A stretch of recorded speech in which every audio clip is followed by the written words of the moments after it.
Hello, adventurers. My name is Maximus, and I will be your dungeon master for the evening. I'd like to welcome you all to the very first episode of Campaign 2 of Caches and Cantrips, the show where some of your favorite streamers play Dungeons and Dragons live on Friday nights. I'm joined by our amazing cast: Bunny Dreadful, Mac and Cheese Please, Nina Nikolic, Virtual Spectre, and moves like Jagger from the GGN crew. Yay! Yeah, everybody, give a nice, wonderful welcome to Nina, aka Kid Kerrigan, our newest cast member for the campaign. Thank you. I'm so excited. It's been so long. I feel like it's been 3 months since we ended campaign 1. I don't know how to play D&D anymore. Yep, that's it. We don't know how to play anymore, so yeah, it's gonna be rough. What are dice? Yeah, what are dice? Mm-hmm. So a couple things. Something you eat. Something you eat. Amazing. I mean, my dice literally have donuts in them, so perfect. A couple things I'd like to say. So first off, thank you so much for all the support in the chat. It definitely does not go unnoticed. All the support that you give us via subscriptions or Patreon patrons, that all goes directly into the channel, which gives us the abilities to have awesome maps and awesome music to help make the channels more immersive. So thank you all very much. I very much appreciate it. Second thing, I guess I can say second. I'll just say next thing because there's a lot of things. Next thing, if you're not subscribed on YouTube, please do so. We're just, I think, 70 subscriptions away before we hit 1,000 subscribers on the channel. So that will be a huge, huge deal for us and allow us to have wonderful emotes and things over for our friends that watch us on YouTube. So that would mean the world to us. I keep saying a couple things. Maybe it's because I'm nervous. Everything's a couple things. Next thing, if you have not listened to our podcast, please do so. You can go find the link over on our site at cachesandcantrips.com, but it's everywhere that podcasts are listened to. And I think we were a few away from 2,400 plays so far. Another major milestone. If this is your first time in the channel, or if you're unfamiliar with what our schedule is like, every Friday, 6 p.m., just right now, we play Dungeons and Dragons live for Campaign 2. Every Monday, 6 p.m., we have something called Tome of Knowledge, where we talk about any and everything D&D, whether it's the movie that just came out, any news, all sorts of fun stuff planned for that. And then Tuesday nights, you can watch Bunny Dreadful do some fantastic D&D art.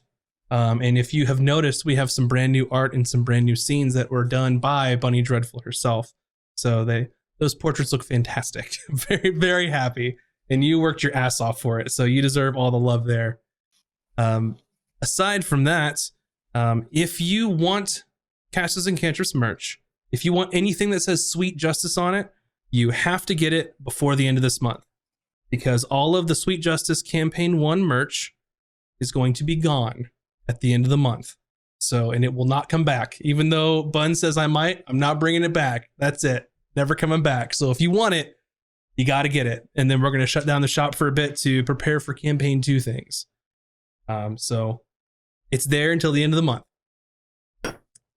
Aside from that, if you didn't know, we have a Patreon where we have some early access to things like our podcasts. There's also a very interesting tier on there. It's on the Platinum tier, which, if you so choose, if you go to that tier, you can actually help me create an NPC in our campaign. There's a couple people I have to reach out to now since the campaign's officially started, but if you want to directly influence the world and tell me all your wild and zany ideas for an NPC, have at it. They've been great. I think the cast loved everyone they came across in Campaign 1, so definitely super fun. I don't think I came across any of them. I don't think I was actually at those episodes. You definitely did. Remember the vendor that was a mushroom, the myconid? Nope. You don't remember that? You might not have been here then. She wasn't there, yeah. And then there was the orc Duragash. It was just like exceptionally bad luck. Yeah. I will say really quick, I am actually. Introduced. I wasn't even here when Brandis was introduced. What's that, Nina? I was just looking at the merch, and I'm actually on the market for joggers and some singlets for workouts. So Perfect. Get him. perfect. Do it. Which right is now. great for when you're listening to our podcast. Exactly. Exactly. Mhm. Exactly. And last but not least, if you're not part of the Discord, well, the link is right where you think it is in the chat or the description. I'm posting it now. So come hang out with us. Talk about D&D. You can feel free to post questions in there because we do have an after show called Out of Combat that occurs right after the stream, but it occurs right after, but you don't get to see it till it's posted the following week. So Just tease, Max. I know, what a tease. It's not live, it's YouTube only. So another reason to go look at YouTube. But yeah, that's all the announcements I have. Any last words, anyone? Before we Well, get you started? say that like you're Oh, about to kill God. us, Last though. word? I'm Yeah. scared. Yeah, everything Max said you can find conveniently at castersandcantrips.com. Boom. And then I would also like to say that all of our wonderful cast members, all of their social media are in the chat or the description, so please go check them out. They're spending their time here playing D&D with us, so it'd be nice if you guys head over there and support them on their own creative endeavors as well. But yeah, any last words? I say that because one of the mods said, all right, Max, it's time to take the kid gloves off. This time it's campaign 2, so... Oh, so you're gonna kill us? No. Swear, if you kill these characters after I just spent all week drawing character art, we are gonna have words. It's right. We'll find a way. I know I said this about Vin, but Taj has a twin sister that has the exact same stats. I could just do a color shift in Photoshop, no problem. Love that. Perfect. We good. Yeah. We good. The character conveniently has a twin as well. Named In the Dazrick. event that there is dead. Mine does not. So if it's over, it's over. And I'm gone. But anyway, without any further ado, no more announcements. Let's go ahead and get settled in for tonight's episode of Casters and Cantrips, Campaign 2. Welcome to Erebos, the Broken Continent, a tropical paradise once known for its pristine locales and turquoise waters. But centuries ago, a cataclysmic event shook the land to its core. The mouth of the abyss, massive hole in the pinnacle depths, tore open, shattering the continent into a myriad of islands and leaving a scar that still lingers to this day. The cause of this disaster was a fanatical wizard whose name has since been forgotten in the sands of time, and their insatiable thirst for power led to untold destruction, forever changing the fate of Erebos. In the aftermath, the city-states of Erebos rose from the ashes, but not without consequences. The use of arcane magic became highly regulated by the Sine Arcanum, a law enforced by the zealous Divine Order of Conservancy. The apostles of the order, funded by all 6 city-states, now regulate and police the use of illegal magic across the entire Broken Continent. Among the city-states, Rosadon stands out as the most severe, prohibiting any form of arcane magic within its walls. But outside the city-states, a different kind of danger lurks. The sea surrounding Erebos is infested with piracy, with corsairs known as the Patronage, led by ruthless captains, wreaking havoc and plundering ships. It's a world where alliances shift, secrets abound, and survival is uncertain.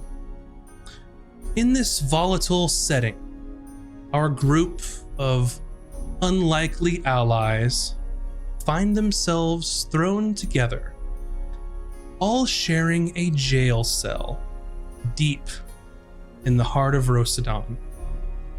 Each are scheduled for execution for breaking the Sine Arcanum. As they gather in this dimly lit cell, The group must quickly come up with a plan to navigate the challenges that lie ahead and clear their names. I would like each of you to describe your characters in this dark and dreary jail cell. And we will start with Azric. You see in this dim-lit cell a man of not very tall stature, about average height, but with bronze golden skin, as if this person has been roasting in the sun their entire life, with this beautiful shoulder-length wavy white hair with hues of blue, and you will see a scar on their right cheek that kind of forms up into a Y. And when you look into this person's eyes, you see radiant blue opal colors, as if you're looking into the sea itself. And this person is wearing kind of like a, not a vestment, but like a trench coat, but with the sleeves cut off because they're rock star. Chest exposed, gray pants, knee-high boots, and feathers coming out underneath the shirt. Next, I would like Emmy to describe the audience what she looks like. Want me? Hey, well, huddled in the corner, you see a small-looking girl. She looks to be an adult, but very young. She has dark hair and really pale skin. In the dark light, it's hard to tell, but it definitely doesn't look tanned. You're not really sure she's ever been out in the sun before. It's a little weird.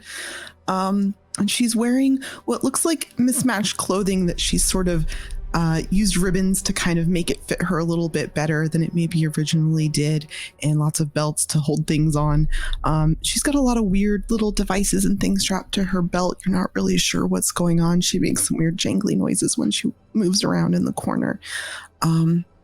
Her eyes are blue, but also they are huge because they are absolutely magnified tenfold in the giant spectacles.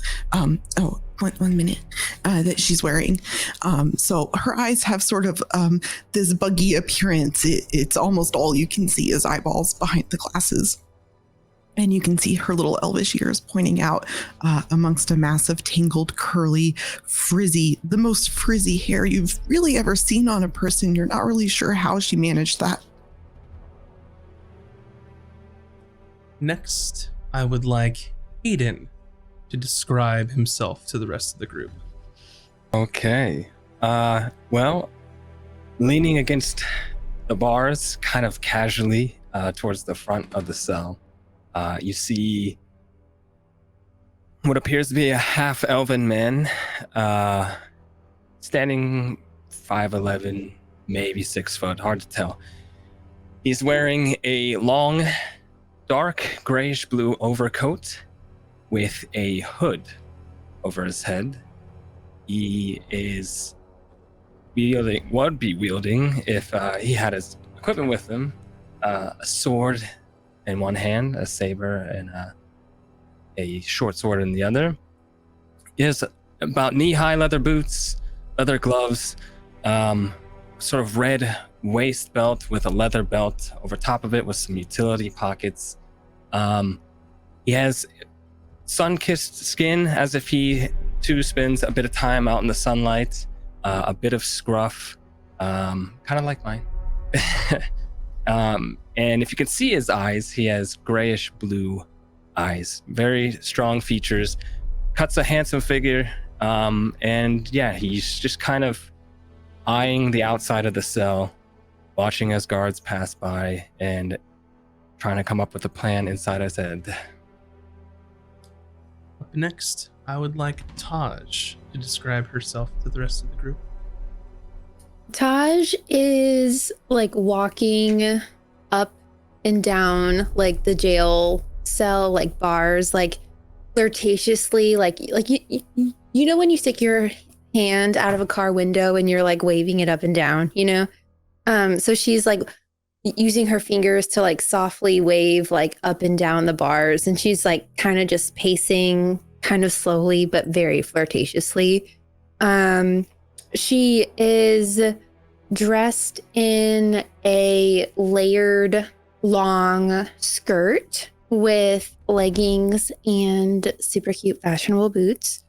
It's like a petticoat style like shirt dress thing with like another shorter jacket over, like all kind of like maroon, purples, blues, blacks, like that kind of color scheme.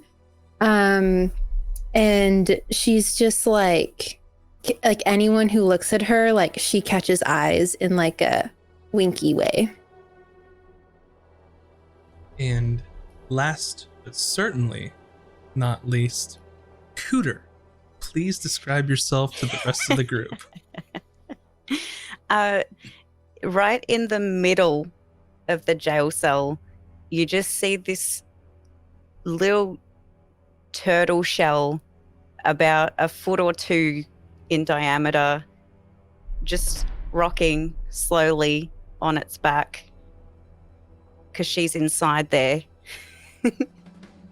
She's got this, the shell is like this greeny brown, like booger colored, you know, it's a little bit old, a little bit rough, has some like pockmarks in it, it's a bit weathered, and it's just slowly rocking back and forth with a belt around it and this bright, like purple, like grape colored scarf, or what's it called, like a shawl, just kind of draped over the belly, and just no limbs, just holes rocking back and forth. And as we all And see, we will find out more later. And as we all see this group sort of biding their time, planning and scheming in this damp jail cell, there's also another person in the far corner, sort of an elderly dwarven man who has a long beard about as white as snow, dark black eyebrows, and long hair that's going from black to gray to white. He's got dark green eyes, very weathered features from his age on his face, wearing but a simple tunic and some trousers, no shoes or anything else to his name. But as we see all of these figures in this lonely jail cell in the heart of Rosadon, some questions come to mind. In this quest for freedom and redemption, will they unravel the mysteries of the broken continent, evade the enforcers of the Sine Arcanum, and cross blades with the patronage? Or will their tale come to an abrupt end, hanging from the gallows by morning? But first, in order to see how we got here, and what the present whole is, we must first go back several hours ago to see how they all wound up in this cell in the first place. So, several hours before, both Azric and Taj, from your long journey at sea, which was rough, tumbled, very unpleasant, to say the least, and you found your way to the shores of Rostodon, but in the moment, you didn't care where you were as long as you weren't in the ocean anymore.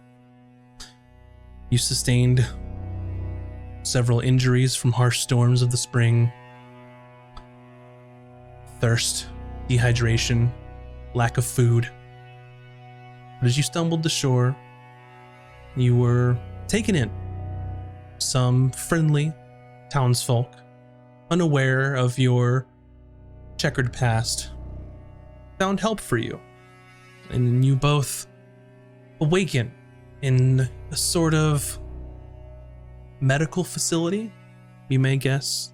Tables behind you of potions brewing, concoctions bubbling, staff walking to and fro, checking on other injured people.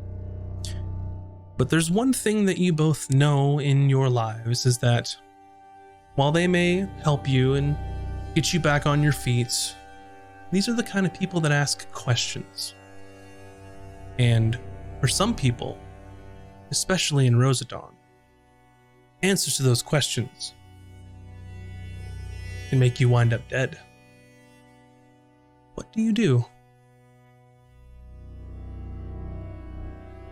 Who's it again? Taj and Azric. I knew that.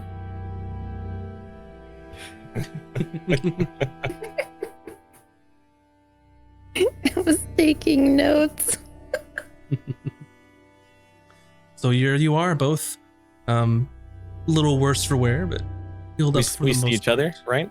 You're right next to each other. And you said that we're chained to the bed, or You're just in a medical facility at the moment. we're not like handcuffed or anything. Like there's nothing preventing us from standing up. Correct. Is there any staff around or guards or anything like that? You see staff. You don't see any guards at the moment. It's just doctors, other medical people tending to the wounded and the sick in this side of the ward. Taj, I think it's best if we get out of here. Do you know how to get out of here? We'll just sneak right on out. We draw too much attention. It's not going to bode well for the both of us. Well, do you know the way that we came in? Well, look around to see if there's any, straight line to get out of here. Or maybe a window.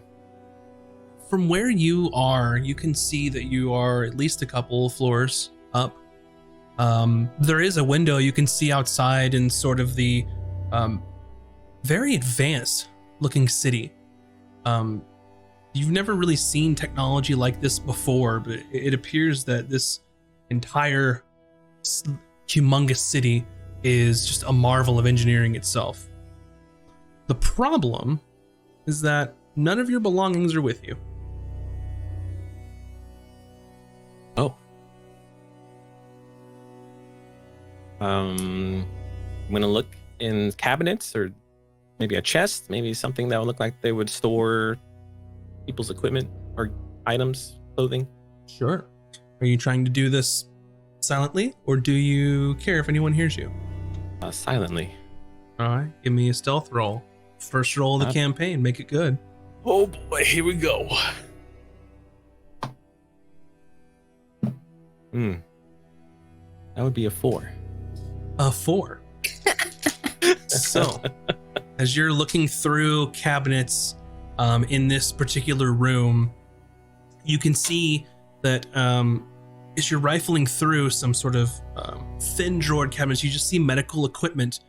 And there's one drawer that seems to be stuck. And as you're trying your best to sort of keep it to open slowly, it gets unstuck rather abruptly. And you can hear the drawer come open. Where you've looked now, these are not your belongings. And you can see as the sort of abrupt sound enters the hall, there's a medical personnel that looks over towards the room to see you standing there.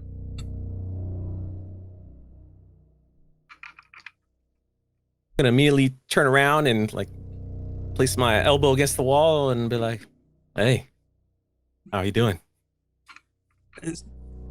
Puzzled, this sort of rotund halfling woman comes down the hallway and says, "Is there something I can help you with? Are you feeling better?" Oh yes, feeling much better. But if we can get our belongings and be on our way. We would be very appreciative. Thank you, of course, for tending to our wounds. But we are all ready to go. Yeah, hospital bills in this day and age are way too much for us. All right, well, I'll have to fill out some paperwork, you see, and well, we'll get your belongings, but a few more minutes if you don't mind. Just have a seat, be comfortable. And where would our belongings be? Yeah, we can. Just so we know when start- we leave that we can get our items.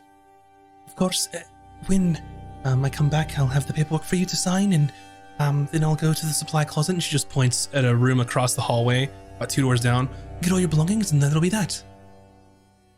Very well. We shall be waiting.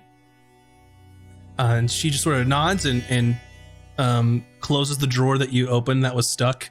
And then you see her sort of shove it a little and then just kind of force it.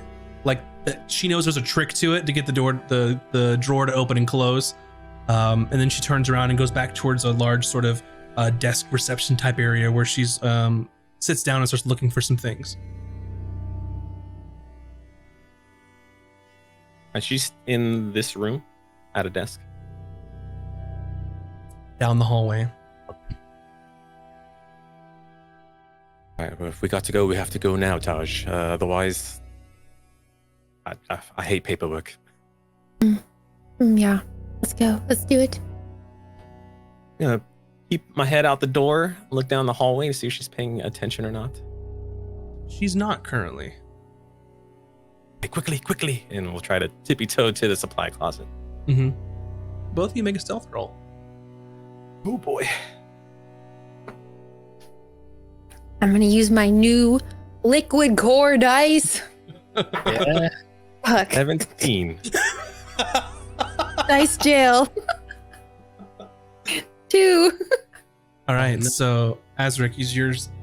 Have your back to the wall, looking through the hallway. You wait till she's looking down, and you dart across, open the door, and you wave Taj into this small supply closet. Taj, with you rolling a 2, what happens for you to be discovered?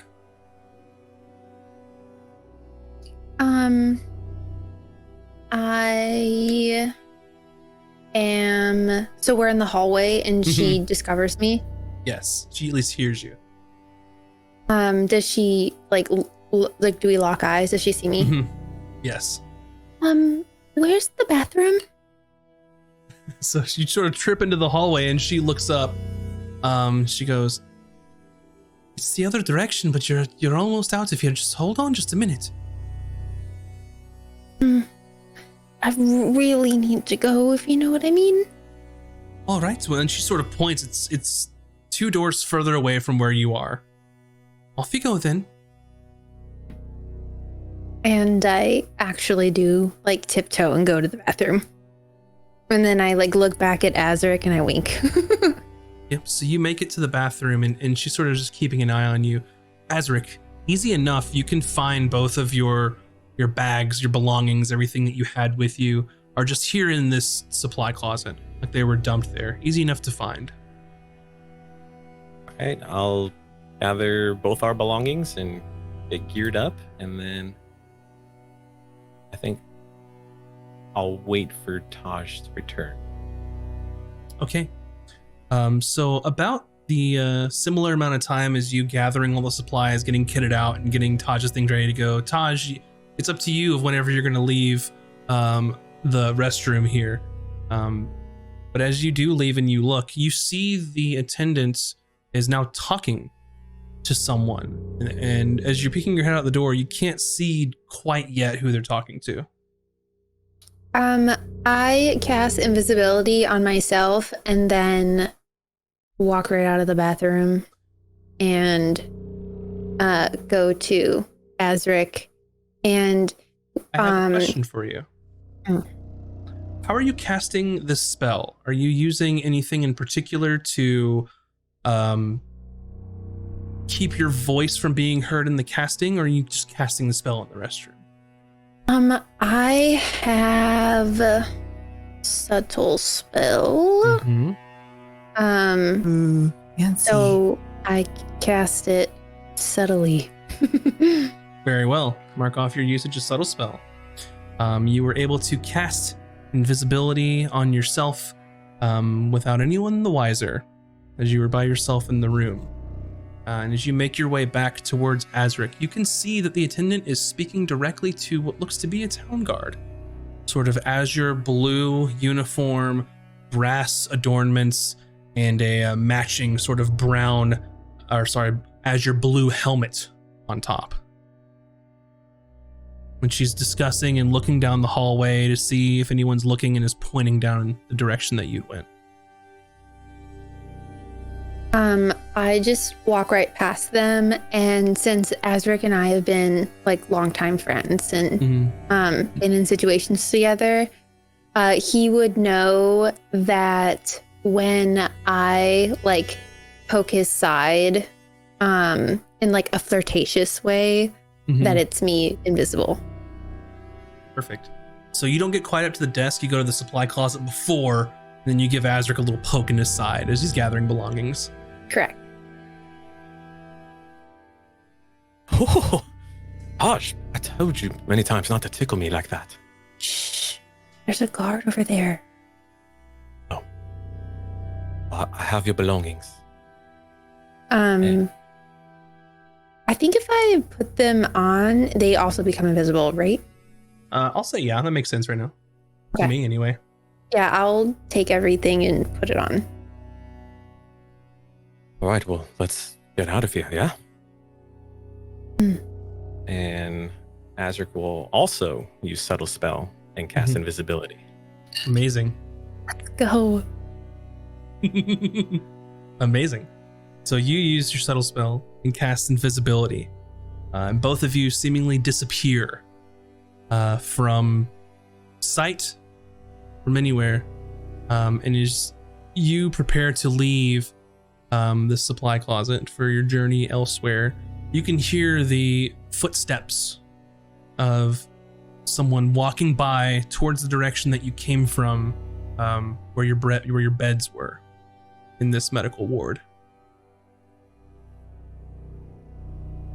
Who does this person look like? A guard. Ah, If you poke your head out and see, which doesn't matter because you're invisible. So yeah, we're gonna try to scutty on down the stairs or out a window or something. Yeah, the best way to get out is the way we go. okay, so you could ascertain that probably if there's a desk somewhere, there's a door leading to lower floors. While you are invisible, you'd still need to make stealth rolls to see if you can leave quietly. Okay. That's how invisibility works, because if you're sprinting down the hallway, they can hear you, but they sure can't see you. So Well, would we have advantage on our stealth rolls for being invisible? they have disadvantage on perception to see you, Okay. is how it works.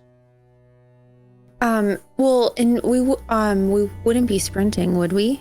No, because you're sneaking. No. That's why you're making the Yeah. stealth roll. Okay, I thought you said sprinting. I was like, I No, don't think I'm we're just doing saying that. if just because you're invisible, if you sprint down a hallway, it doesn't. Oh, I see. That was okay. Yeah. I thought I get it. Yeah, 12. 12.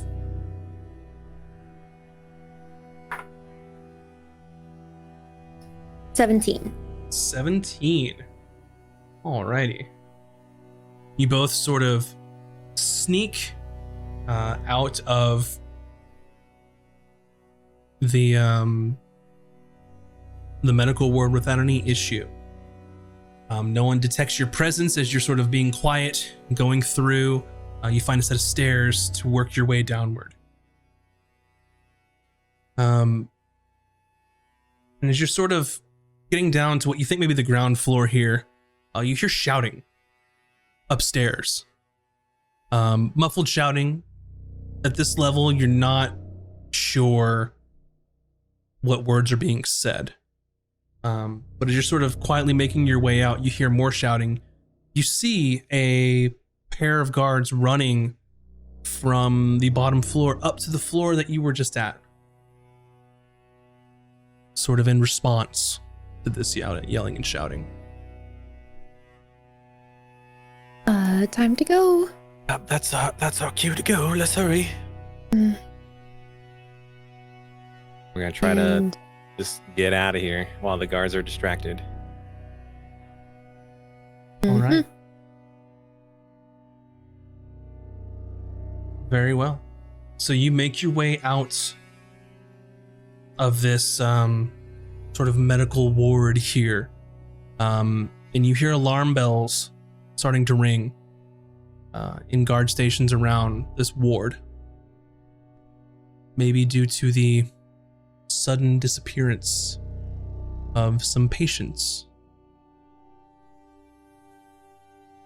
But you enter the city streets of Rosadon with hunger pangs, your stomach, thirst at your lips. While they did resuscitate you, it feels like it's been a good 18 hours since you had a good meal. Where do you go? What do you do? I think we should maybe find a bite outside of city limits. That's a great idea, Taj. While we're invisible, we should just swing by a stall, grab some food, maybe steal some jugs of ale, and be on all merry. Let's do it. We're going to use our nose to follow the smells of delicious food. Sure. Outside of this this sort of medical ward, it's probably taken you a good 10-15 minutes to make your way out of here silently. And you're not sure the sort of layout. None of you have either been here. So I'd like whoever to make an investigation check to see if you can find some food, a good place to eat. I can do that. As the sort of area of town that you were in is not that kind of place. 21. 21. Very well. So you find it quicker than you thought you would. So aside from the 15 minutes in the ward, as you're making your way out of this section of town, you go directly towards the market square. Only about a 20-minute walk or so. So here you are in the market, about 35 or so, 40 minutes have passed. And it's sort of a very open air market where there are stalls all around in sort of around the edge of the circular market, as well as sort of lines and lines of different shops, food, drink, what have you. I look at stalls of food and just kind of take a piece of bread and shove it in my mouth. All right. I will say for this, just make a sleight of hand check and just do it with advantage because they can't see you. So Yeah. I'll let you have that.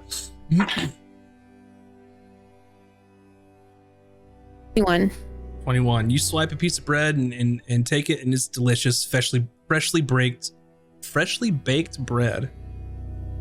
Azric, over here. There's bread. Yeah, I was just going to maybe look for maybe some skewer, something like a saute, just meat on a stick, and just try to chomp it down. Easy enough. You can find it. Make another sleight of hand. Okay. 13. 13. Yeah, you can swipe this saute right off the grill. And as you're sort of walking away, chewing on it, as you were walking away invisible, the shopkeeper turns around and sees skewer missing. Looks around, looks on the floor to see if it's fallen. It seems a little bit perplexed as to what's happened.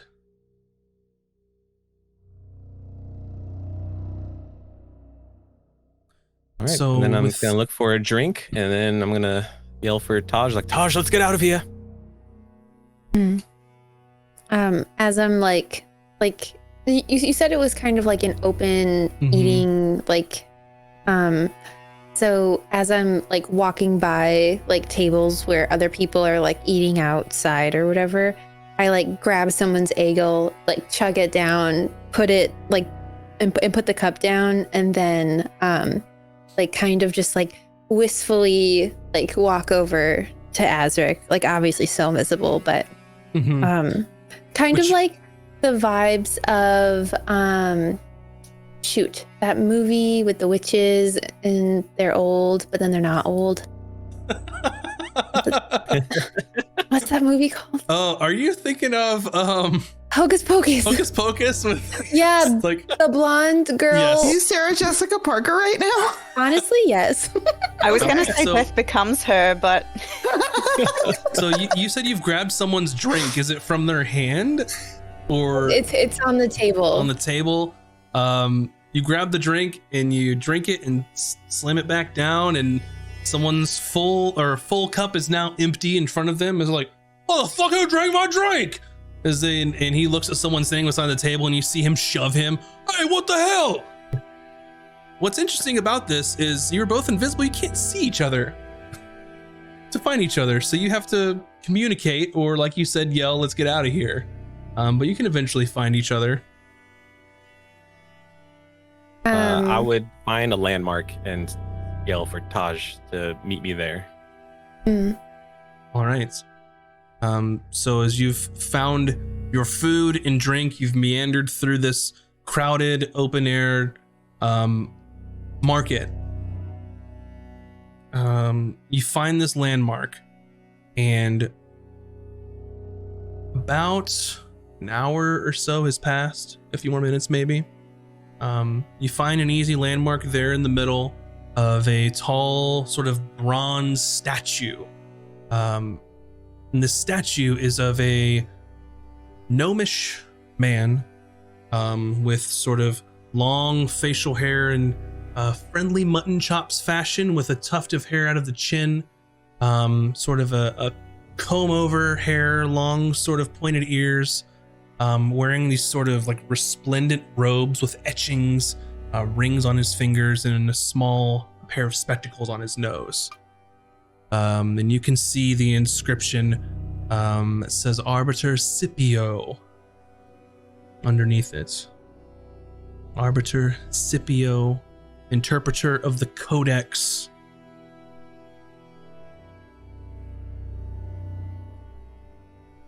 So as you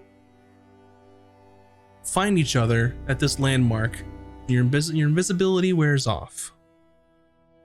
You are safely away from the medical ward. Hayden, as you are sort of perusing this open air market, finding yourself some food and drink as you do, with your passive perception, you see two people just present themselves out of thin air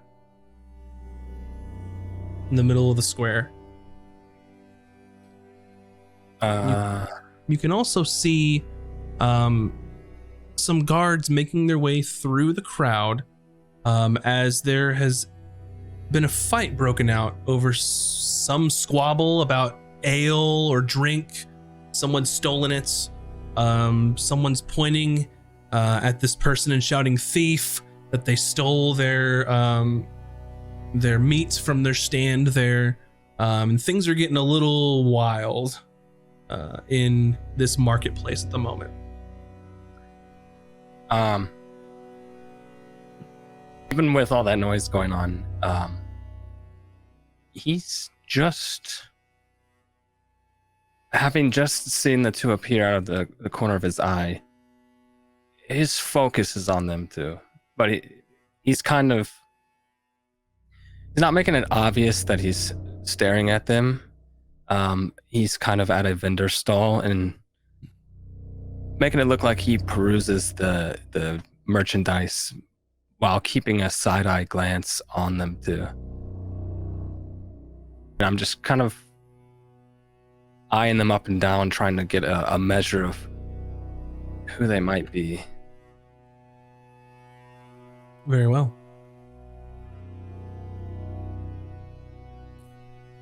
Well, that went splendidly, Taj. I think we escaped the authorities in this area. I think so too. What do we do now? Well, I think we need to get our bearings. I mean, we barely made it out of that whole mutiny situation. That went very poorly. Oh, I forgot. And I, in my like bag, like a satchel, I grab and show Azric what is the captain's rudder. And for those of you at home, because I totally know you know this and I know this, that a rudder is basically a handbook of sailing directions, nautical charts, and mostly important vital information on shipping lanes that are perfect for plundering. Very Yeah, valuable for girl. any pirate. Oh, wow, brilliant. But, I mean, now that they don't have that and we do, they're more screwed than ever. Mm-hmm. And we can find maybe our next plunder. I think that is a brilliant idea, my dear. In mid-conversation, as you were talking next to this statuette, a short elf who's got her eyes looking at the large, tall buildings all around the square, almost in awe, runs into the back of you, Taj. And it is Emmy. Excuse sorry. me, dear. Didn't see you there. I mean, I'm so sorry. No, it was totally my fault. I didn't mean to. She like twirls her hair and is like, it's okay. Just watch out where you're going next time. Yes, I will. Can you point me towards where I could get something to eat? Maybe, perhaps? And I like point over to like the bar fight that's happening behind us. I put my arm around Taj and I'm like, I would not advise you go that direction. There seems to be a kerfuffle happening about some sort of fist fight, perhaps. So maybe it's best if you just maybe not get involved. Fight? Do we need to help someone? Oh, no. Yeah. You never run headfirst into a fight, my dear. Please. Let the gods handle it.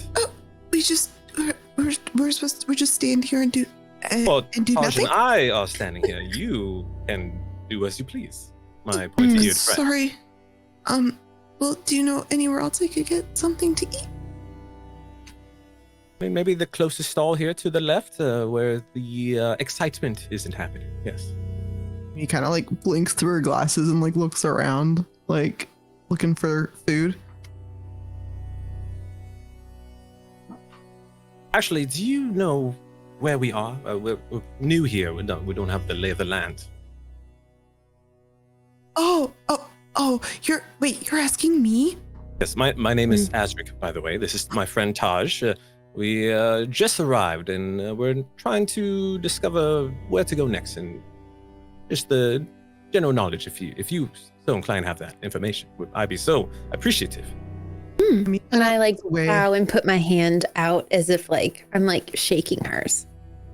Amy doesn't understand that, and she kind of turns around, finally pulled away from the fight that she was kind of staring at and looking for food, and notices Azric for the first time, and kind of like peers up at him through her glasses. And she just kind of stands there and stammers for a little bit. Spit it out.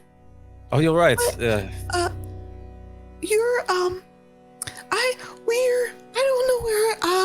in the land, the surface land. Surface I land. like lean and whisper Surface. over to Azric. Do you think she's a spy? Believe me, she's a spy. I'm amazed that she's alive. Mm. The surface land? I'm sorry. This is the city of the land. I Do you know not where know we are. where you are? I know where I am. I know where I am. Okay, so can you elaborate, please? Is the name of the town? So as you're discussing and interrogating poor Emmy, you can see that the fight is almost broken up as some other guards have sort of come in the area to sort of break up the little kerfuffle there in the stalls. Are they heading our direction? It's funny that you say that, as they are hauling off two of the two that were arguing.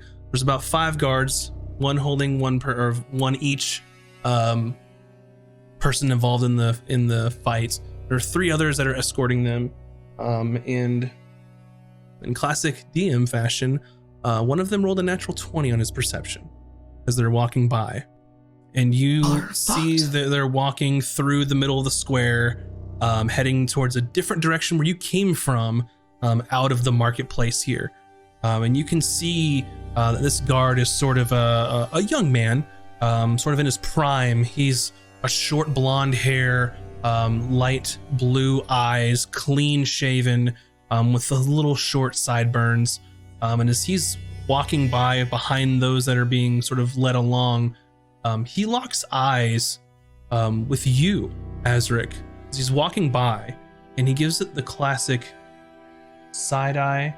And as he walks further away, he turns completely around and looks at you again. And he says, "Hey, that's them!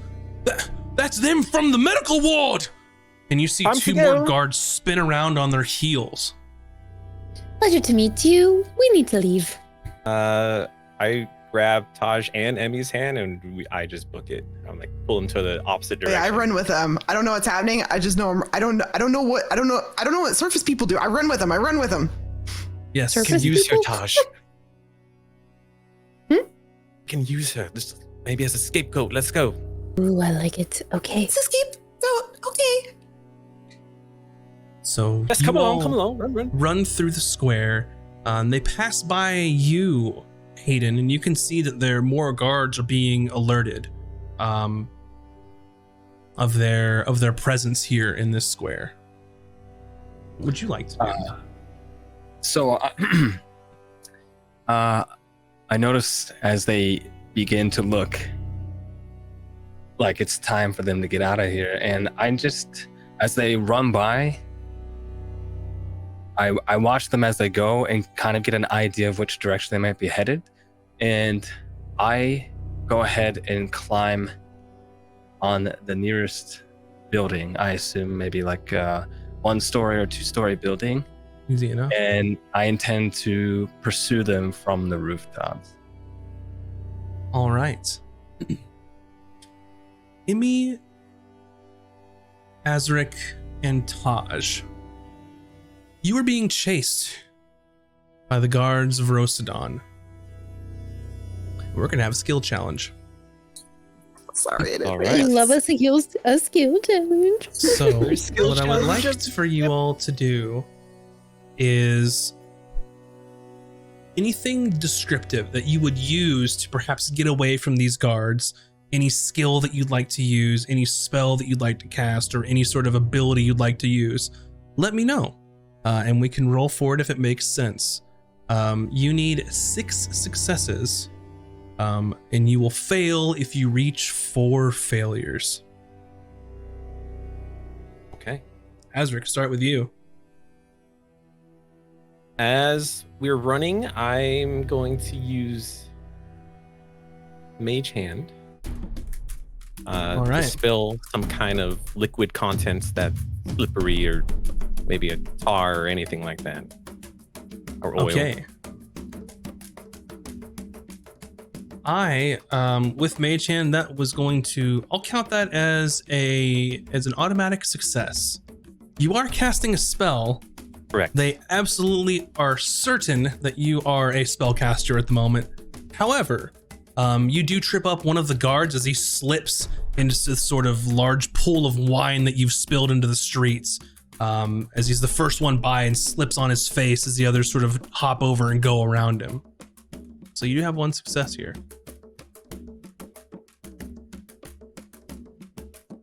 Taj. I look at another guard and cast Toll of the Dead on them. Okay. Alrighty. I'm not going to make you roll to attack. I will just have you roll the damage on this guard, Okay. on Toll the Dead for this guard. And what It's I gonna want be- it to look like is like I am like mind bending them, you know, and they're like almost like frozen with fear because they're seeing their life flash before their eyes, kind of vibe. Go for it. Is what I'm hoping to go for. The gallows for sure, then. I was gonna say, I think I figured out why we're in jail. 2. A 2. Okay. So as you cast this Toll the Dead, and they sort of look around, and you see their eyes sort of racing with just the fear of death crossing over their mind, and they shake it off after taking some damage and continue the chase. But that is an automatic success. They are certain you are both most definitely arcane spellcasters at this point. Emmy. Nick, we're fucked.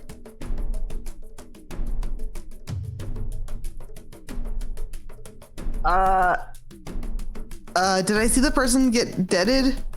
They're not dead, but they're injured. They took. How are they looking?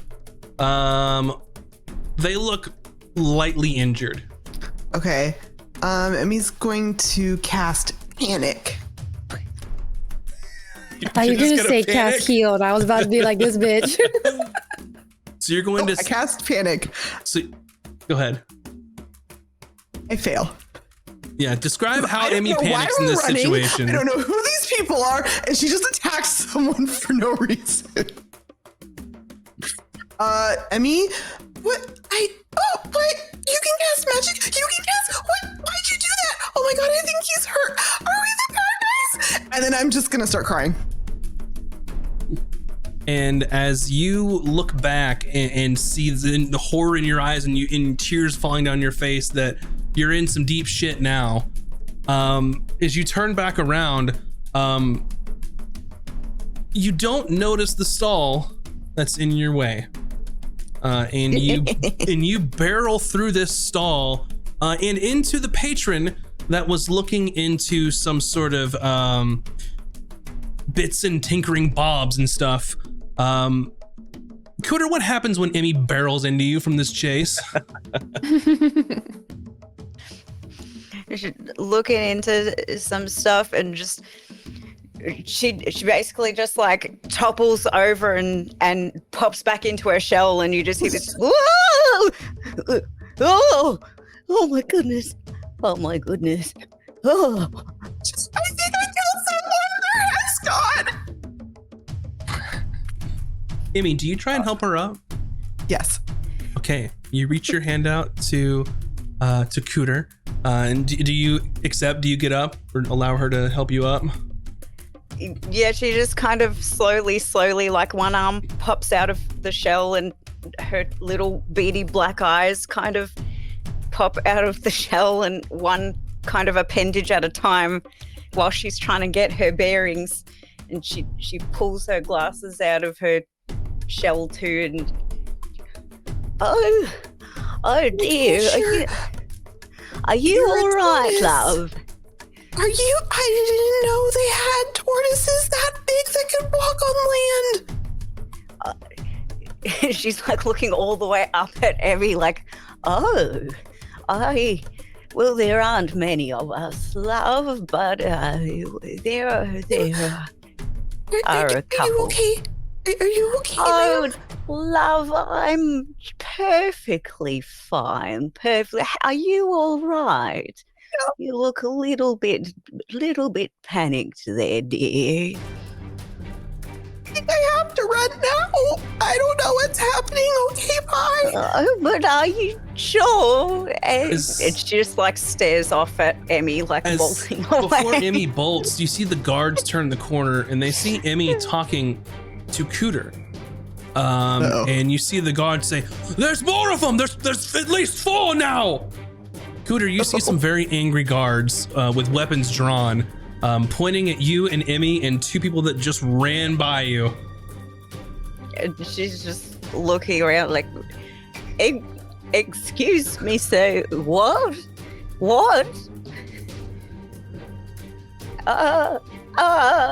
What's happening? Emmy, do you leave her behind to get captured because of you? Oh no, not if I realize that. I'm gonna like grab. Oh, come with me. Grandma, and I grab her hand and I start trying to walk with her, but I'm being very like mild-mannered and considerate because she is my elder and that is the proper way. But I'm trying to get her to move a little bit faster. That's right. 1 foot. I'm just like now, trotting the next foot. to her. Let's go. You can do it. Oh my God. All right. And then I'm just like, darling, how fast can you run? Well, I could run faster if you want me to. And then Kuda just looks up at her and goes, it looks like you're in a little bit of a pickle, darling. So you go ahead down this hall and around the corner, and I'll see you there. And then she casts Expeditious Retreat and just like goes, dashes down the hall and around the corner. Okay, Amazing. I'm gonna turn and see the guards, and I now has my entire. They're not my party yet, but has my entire party completely outpaced me? They have but one moment, so I will count that last action from Cooter as her turn in this sort of skills challenge. Indeed.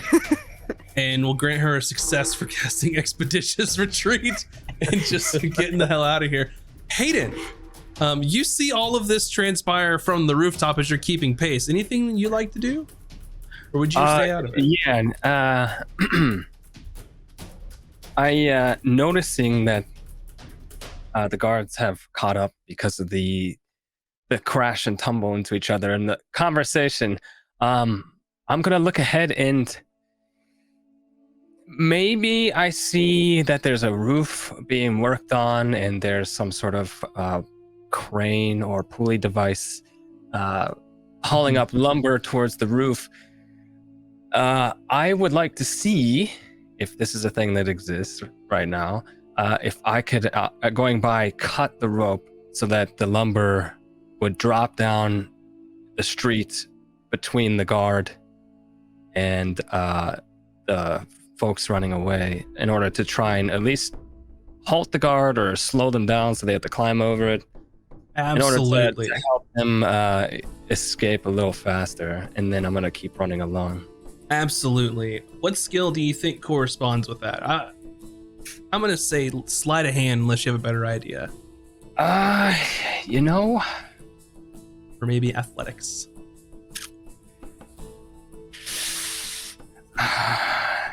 Yeah, I mean, we'll say sleight of hand. Go for it.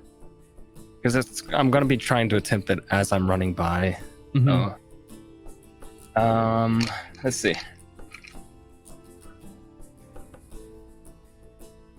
First roll, come on. Not bad. It's a 16. A 16.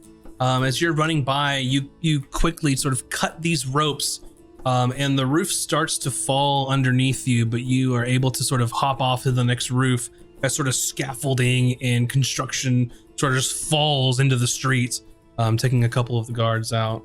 That's 4 successes to 1 failure. Back to Azric. What would you like to do? Okay. I'm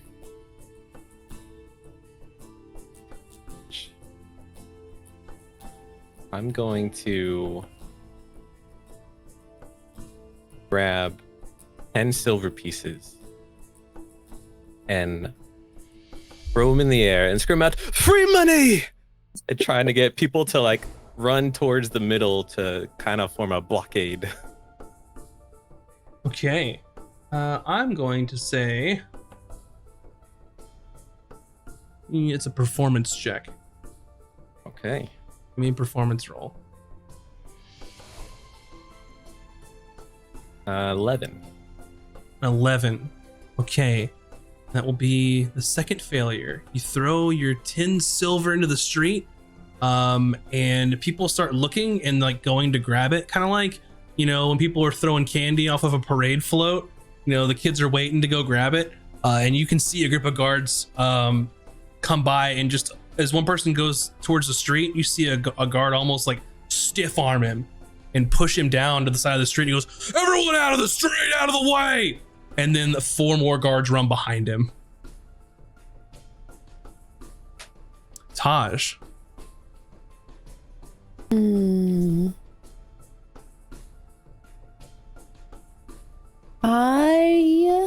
Can you explain like where we are at in the situation? At this point in time, you're making your way through this giant market and sort of going down stalls, trying to make your way out to another street to get out of here. Like maybe an alleyway or something along those lines. So we're in like the market that we were like stealing food from. Yes. You're towards the edge now as you're making your way out.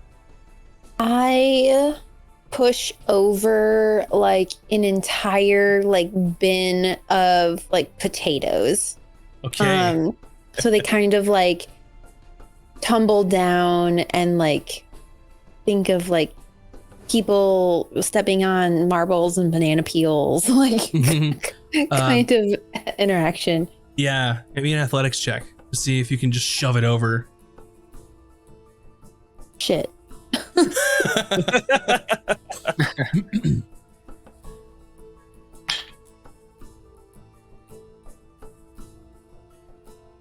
Nine, because my athletics is -1. With a 9, you see this cart, and you go to push it, and as you find the front of it like a hand cart, someone can pick it up and go with it. You push the front of it, and instead of toppling over, it sort of spins sort of around, almost kind of like going in this direction. You shove it and you try to force it over, but you realize that you can't push it all the way over without you going over with it. So you decide just fuck it, leave it there, and you still need to run instead of staying there and trying to do that. Emmy. I try to follow Cooter's instructions to the best of my ability. So I start running towards the alley or whatever she said she'd meet me in. Make an athletics check. Okay, athletics for running. Okay. Oh boy. 11. All right. 11 is not enough. This is your 4th failure. So as you're sort of sprinting through the alleyway, through the crowd, you're going through and you get basically jostled by people in the sort of streets that are looking through the stalls that the sort of guards haven't quite caught up with. And you can eventually push through them, but you're not going at speed anymore. You are going from like a sprint to try and get out of the way to like trying to swim through a sea of people almost. Can I And say, it slows you down. is that the final failure? You're right. That is the final failure. Wow, okay. If that's the case, then I want to, noticing like this jumble and them not going anywhere, I'm going to like start to parkour down, like catch a windowsill, jump to a flagpole, and then come down to the street and try to weave my way into the crowd to try and pull them towards the direction. But I'm assuming I can't like make a difference. Yep. So you can jump down through the crowd here to try and help. But at this point, the guards have caught up with you all. It is up to you all if you would like to go quietly or not. And I will leave this decision to you all. You all notice that this man that you hadn't really seen is like coming up and trying to help you. And the only thing he says to you is, looks like you jesters have done it now. There's nowhere to go. We're caught. Jesters? Who are you calling a jester? You lot. Are they going to eat us?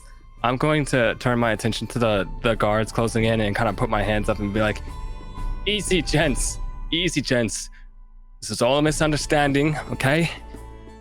Just take it easy. Okay. So my question to the group, and we'll go with majority rules here. Are you going to stand and fight, or are you going to live to fight another day? I'm not fighting. Well, And then Azric's gonna follow suit. Yeah, yes, please, guards. It's just a misunderstanding. Just not sure what happened, but everything is fine and no one's hurt. So just let us be on our way. And Taj will like circle one of them with her like finger, like touching and going around like his shoulder blades, you know, as she like walks in circles around him. Yeah, just a misunderstanding. Kuda's just like reaches up and holds Emmy's hand and is just like petting her hand, just like, calm down, darling. You're all right. You're all right. The guards and whatever, she's just like, oh, this mess. Are you all right, darling? I don't know what's happening. She's just trying to comfort Emmy. Emmy's having a full breakdown. This is not how she saw her day going. Sort of more guards are coming in to the sort of market square, and you can see someone is barking orders. He's barking orders. Clear the streets, everyone! Clear the streets! Get them in chains as soon as possible! And this person is wearing the same sort of azure blue uniform with the brass adornments and all like a badge signifying the Rosadon Guard. The same azure blue helmet that comes to a point with all the brass adornments in it. And this is a sort of older dwarven man with a snow white beard, who's got hair black going into gray and then into white, dark black eyebrows, and dark green eyes. He's giving orders to everyone to clear the square, to create a perimeter, and slowly but surely this gigantic square, the people are flooding out as the guards are giving directions, and there are a few other guards that come to you all with manacles to put you in chains and to take your belongings from you. Be careful, love. I'd like to go to dinner first.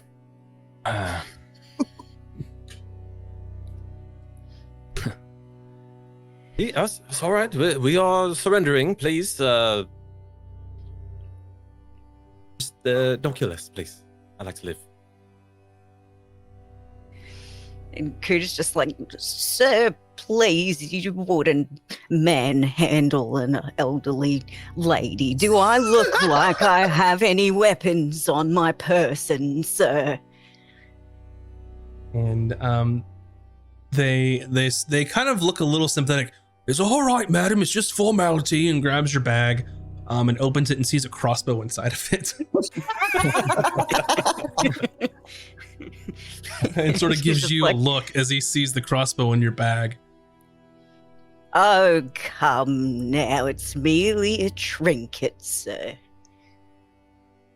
Look, it doesn't even work. And she like flings the little like as you go to reach, he sort of grabs goes, but it doesn't actually like do anything.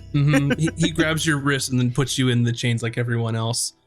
And the sort of commander's like, almost got away, didn't you? Almost got away. Oh, that was a close one. And you can see sort of the guards starting to sort of murmur and whisper to themselves. And you see across the way, as this market is clearing out, you see a woman, probably in her mid-40s or so, some amount of elvish lineage noted by the pointed ears, fair-skinned, above average height, with sort of sun-kissed skin. She's got long black hair with portions of it pulled into a bun on top of her head. She's wearing maroon breeches that are tucked in to leather boots. She has a high-collared white blouse with a sort of dark-colored black vest and a black overcoat with gold adornments on the coat and gold epaulets on the shoulders.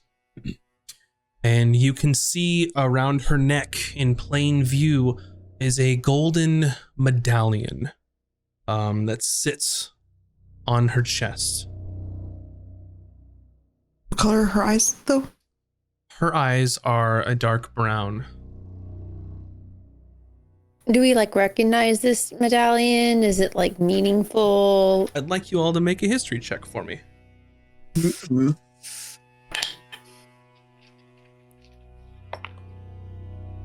14. 12. 8. 17.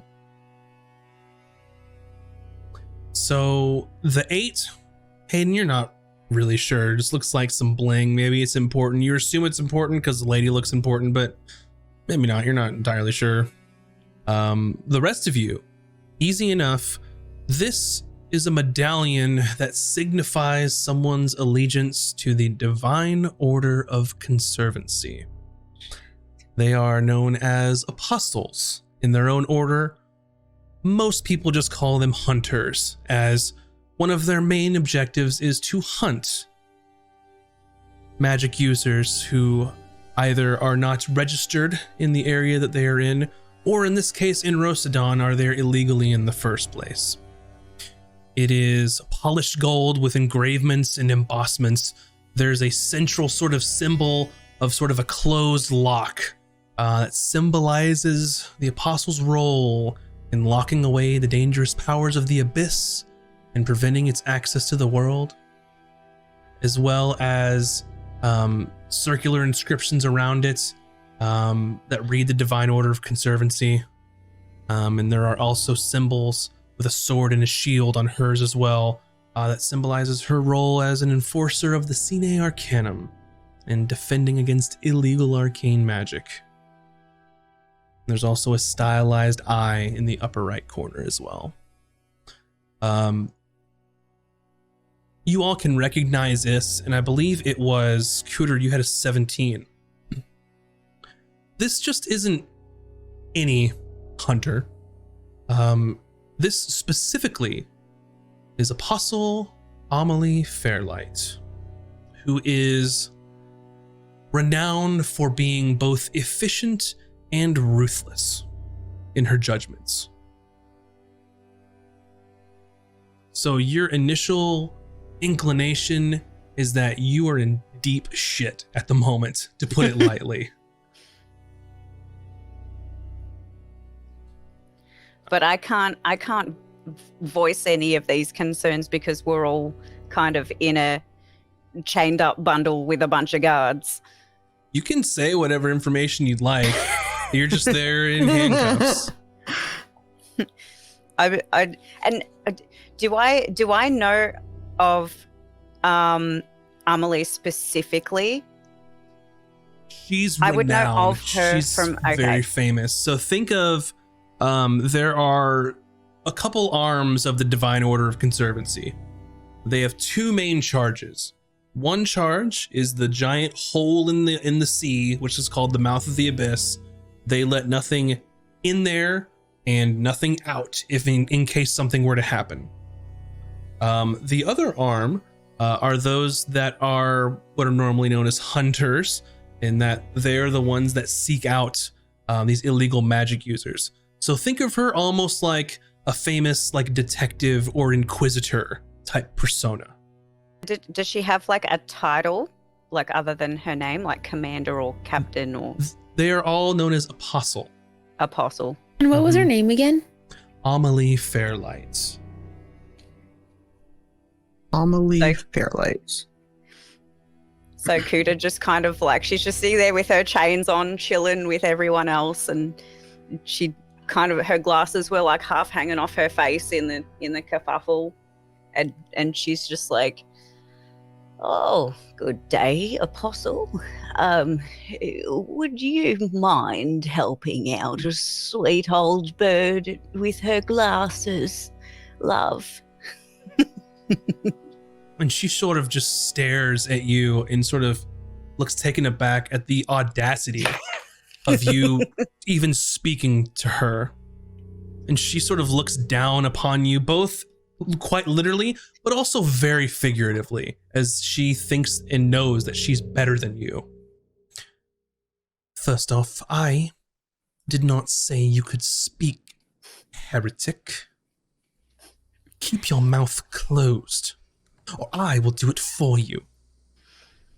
Well, oh my, absolutely.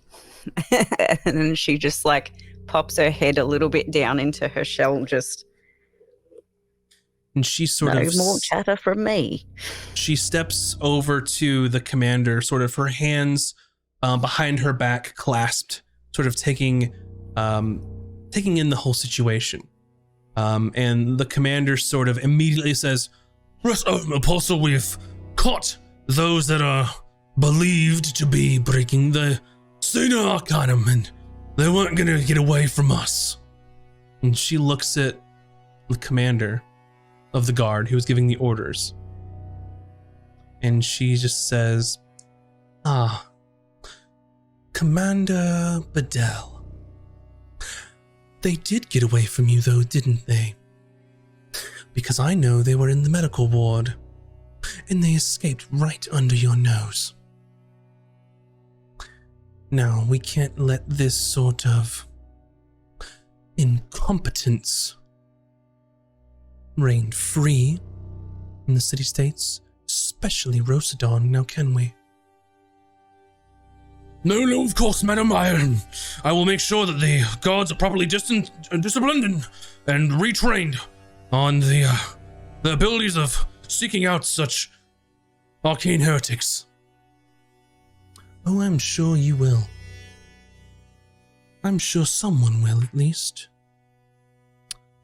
Because, unfortunately for you, I don't give second chances, Commander. And she grabs his wrist and places manacles on him and just shoves him into your group. And she sort of begins to orate to the rest of the guards there as the square is being evacuated. Let this be a lesson to you all.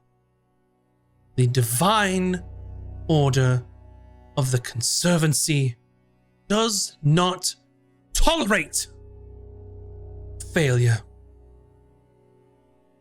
I hope my message is received loud and clear. And she looks to the nearest guard that was the one that you were trying to talk to, Cooter, to, give an old lady a chance. Looks rather mild-mannered, looks scared shitless in this moment. She looks over to him. Yes, God. You are to make sure, personally, that this group of heretics makes their way directly to jail cell. Once I have settled in Rosadon, I will be interrogating them personally. Is that understood? And he just shakes his head, and it's like, all right, all of you, follow me, and gets a couple of guards to escort you all back to the jail cell in which this adventure had started. And you can see the apostle sort of walking down the streets in a different direction, taking a look at the wreckage left behind from the chase, from the fight earlier. And that is where we'll take our break for tonight. Oh my God. So, for those of you who don't know, we will take a break here for a few minutes, and we will come back with some more action here. So don't go anywhere. No, go somewhere. Get your snacks. Get all the snacks and come back. Get your come back. snacks. That's a key word here. Yes. Yeah. Get some beverages. Stretch your appendages. But come right back, and where we will see more of our new motley crew and figure out how the hell we're gonna get out of this. So don't go anywhere. Arrested. And we will be right back, everybody. And welcome back, everyone. Hopefully you have stretched your appendages, gotten some snacks, and we can jump right back into the action. So where we had left off, after a daring chase,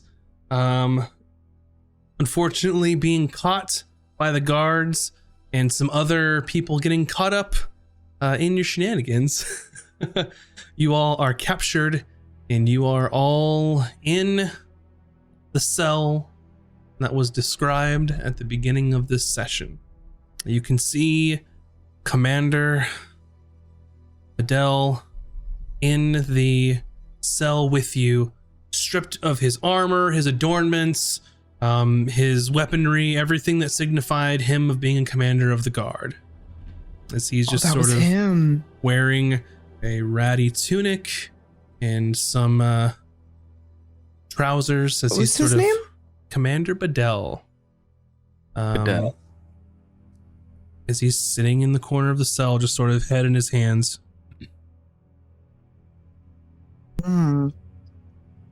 Commander, or former commander. Sorry, don't know how it goes, but what are these as a false bar? Yes, and I'm hitting the bars of the cell. Mm-hmm.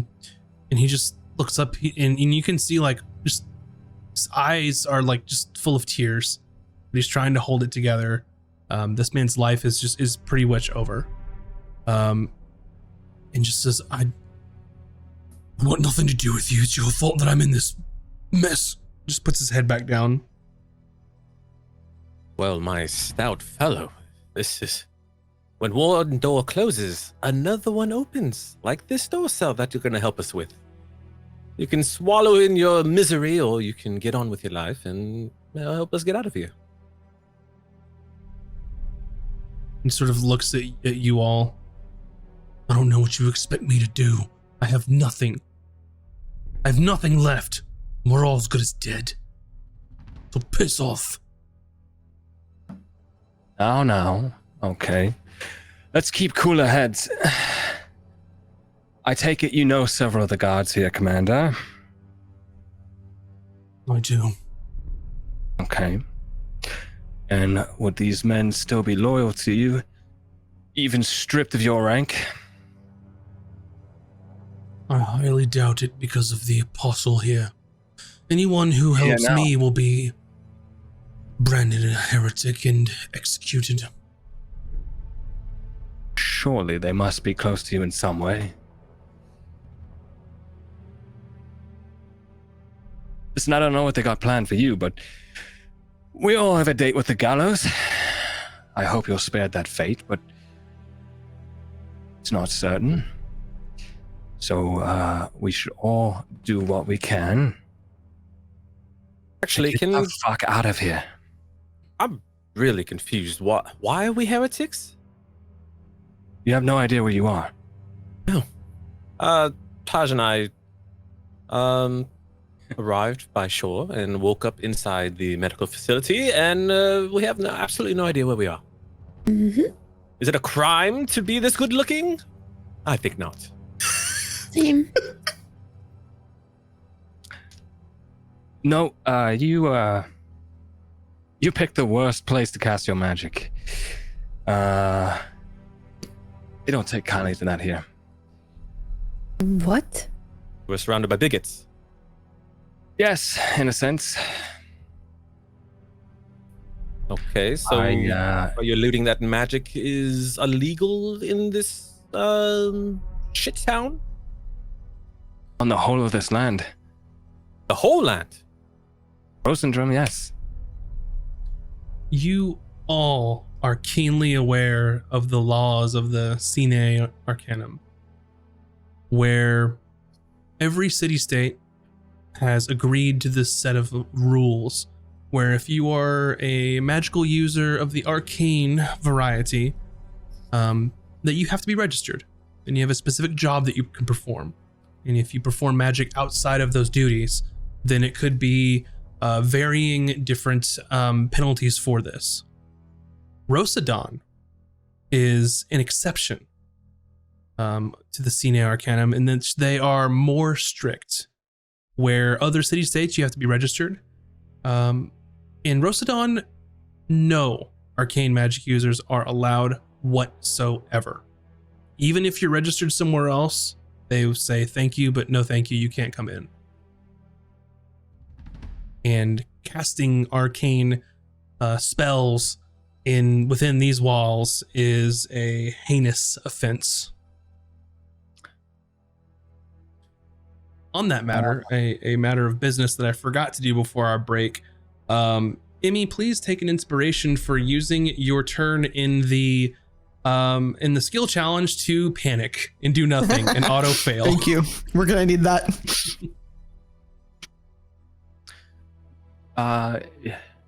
Would any of us have any knowledge on, like, do these jail cells have any, like, anti-magic properties to them? Make an Arcana check. Oh, I'm just great at that. Can all of us do that? Oh, Absolutely. I got a 12. 20. 18. 21. Nice.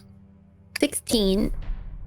Yep. So, as you're sort of inspecting the cell here, for Hayden, doesn't look like there's any arcane sigils or any sort of divine magic protecting this cell at all. For the rest of you, it's most certainly there's nothing special about this cell, and that it's just a holding cell. Now, if you were in the direct custody of the apostles, there might be something to that. But as you were caught by the Rosidon guards and in the Rosidon jail while she was getting prepared, this is just a normal jail cell. Right. Well, introductions. My name is Azric, and I'd like to get out of here. Makuta's Okay. just still like rocking inside her shell. And you just hear this just like from like the hole in her shell. But why did you help us? You owe nothing to us. We're but strangers. I've been asking myself the same thing. I can only assume that the gods have cursed me with too much empathy. Listen, I've been here a few weeks now.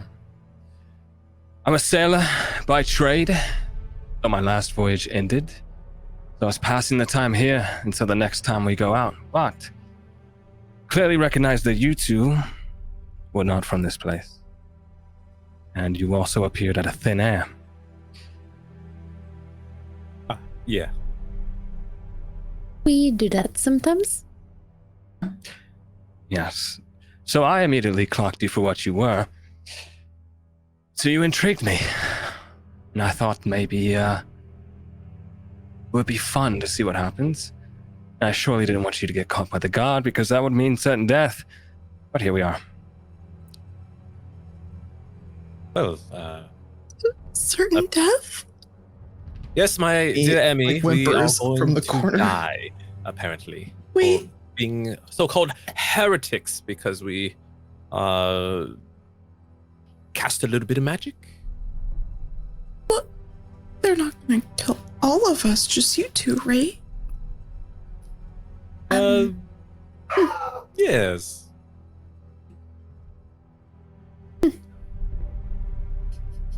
I didn't cast any magic. And Grandmother Portal didn't either. Well, actually, no, she probably did. Have you heard of guilty by association? Perhaps? No. Long story short, because your involvement with us, you are guilty. Oh, So we should all work together and find a way out of here. okay. Well, I could get out of here. How do you I'm suppose sorry? I get out of But here? since you said we have to work together, I don't know how to get you out of here. But yeah, I could leave right now. Can How? you elaborate? Oh, well, I could turn into like something smaller and just walk out, actually. Could you Um, turn small and get the guard key and get all of us out? hmm. Yeah, I could do that. Do you know? Maybe Actually, I don't think so. No. How do I you don't go know from I where the can get key myself is. out to not being able to get all of us out? Like, I don't know where the key is. So, In Wait a which minute. which No. find a guard. I don't know. I don't know what a guard looks like. Where did you say that you were from? Oh, somewhere. Excellent. What about your little disappearing act? Can you do that on all of us? I can do 2 max.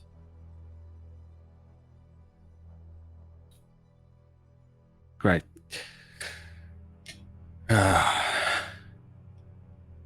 Commander, What? Make us all smaller. Well, I can make one person smaller. I don't know if I can make us small enough. I can do reduce. How small would that make someone? Not small enough to get through the bars, probably.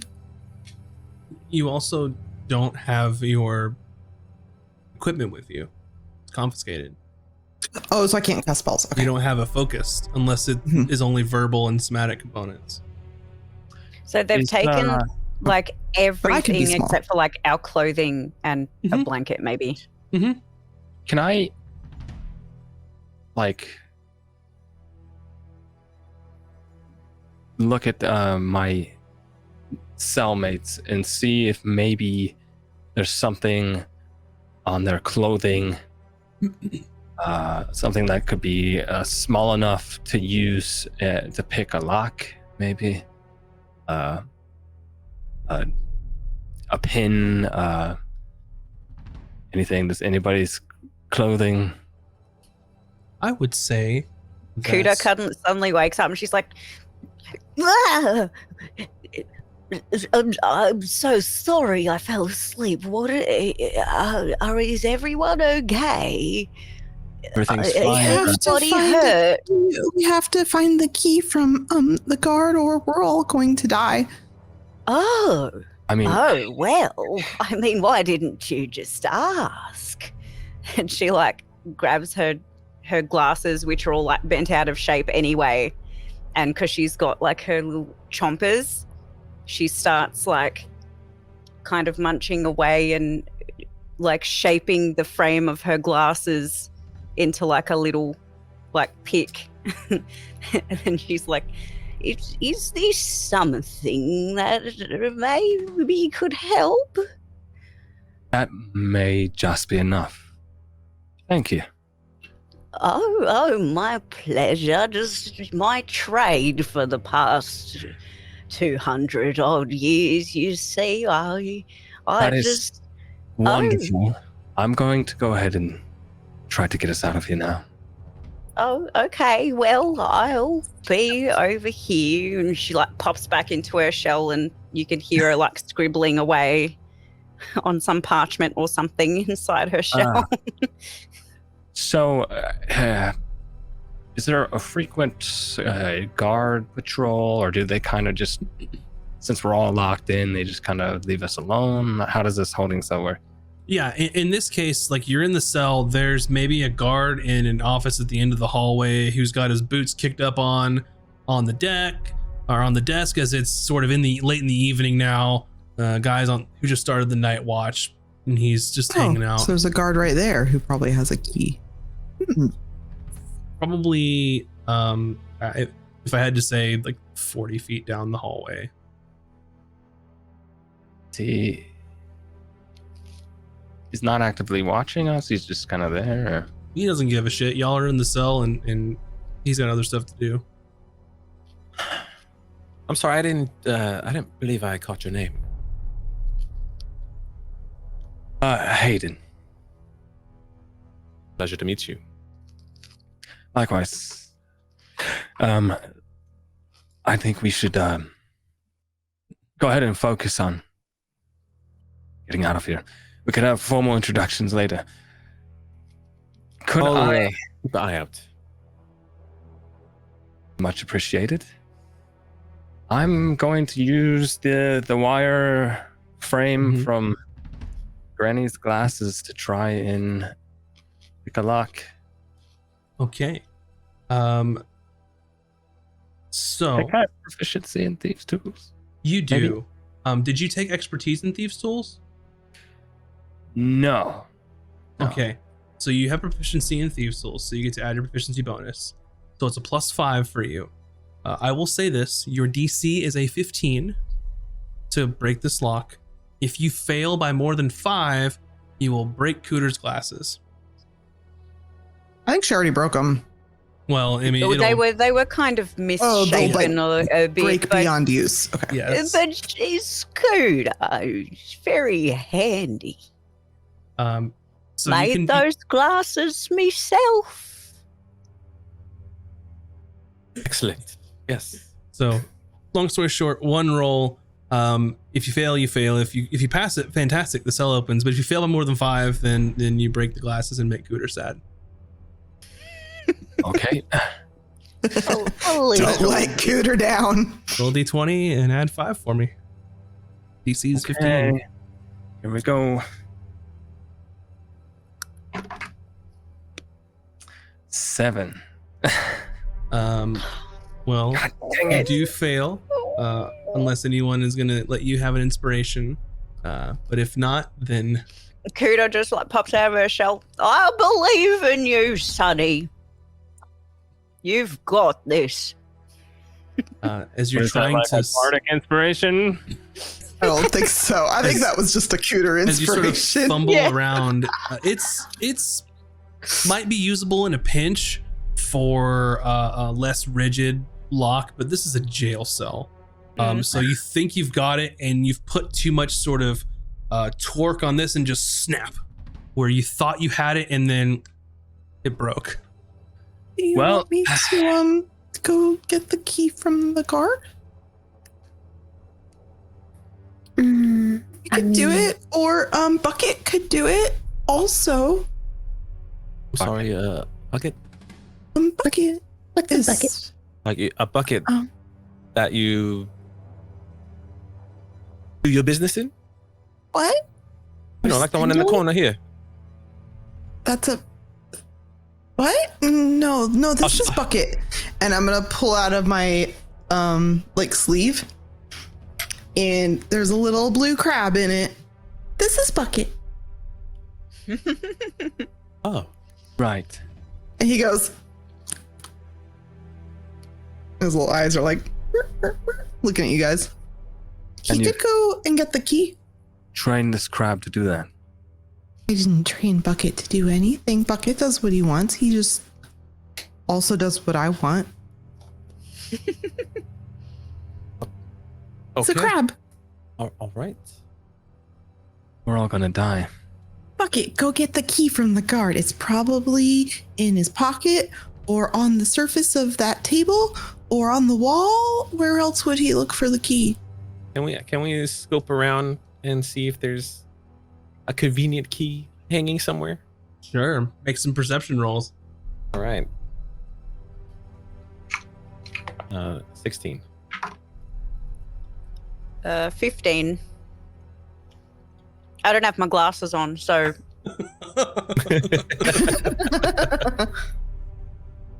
Mine One. wasn't. usually my perception's quite good, but my glasses help. Yeah. 16 and 15, you can see that the keys are just sort of haphazardly thrown on a desk. Where How the far where the away? guard. Oh, How far? 40-ish feet, I think is what I said earlier. So it's Oh, on the on his desk, desk. on the corner of the desk, and he's working on some paperwork or something like that. Emmy, my dear, the keys are on the guard's desk. If oh, okay. you or Bucket, was it? Mhm. Your little crustaceous friend can grab the keys without the alerting the guard? Should we create a distraction to call the guard over? Yes. Hold on one moment. Commander, you're not going to foil our plan, are you? And his head, he doesn't even lift his head from his hands and just says, "What do I care? We all have a death wish anyway. If you want to make it happen sooner, I don't give a shit." Kuda just like waddles over to him and puts her shawl around his shoulders and like holds it together and just pats the sides of his face and says, "It's all right, I hand your son. glasses back. It's all right." I apologize. They're You're a bit more broken than they were before. Oh, it's quite all right, my boy. I've made several of these frames in my time. You see, there was this one time that I'd broken them where I was out hunting and then That's I a got beautiful story. Oh. We should really get that God's key Indeed. before we all perish. Bucket, we're Later. gonna make a distraction. I don't know what that means, but we're gonna do that, and then you can go and get the key. Thank you so much, Bucket. You're the best. Mwah. And then I let Bucket go, and he starts scuttling into the edge of the. It seems like Bucket might actually be a little more on the level than Emmy is, so he kind of scurries over to the corner and waits for the moment. Mm-hmm. Where did you say you were from again? This place, you've probably never heard of it. I had to travel really far to get here. It's across the sea.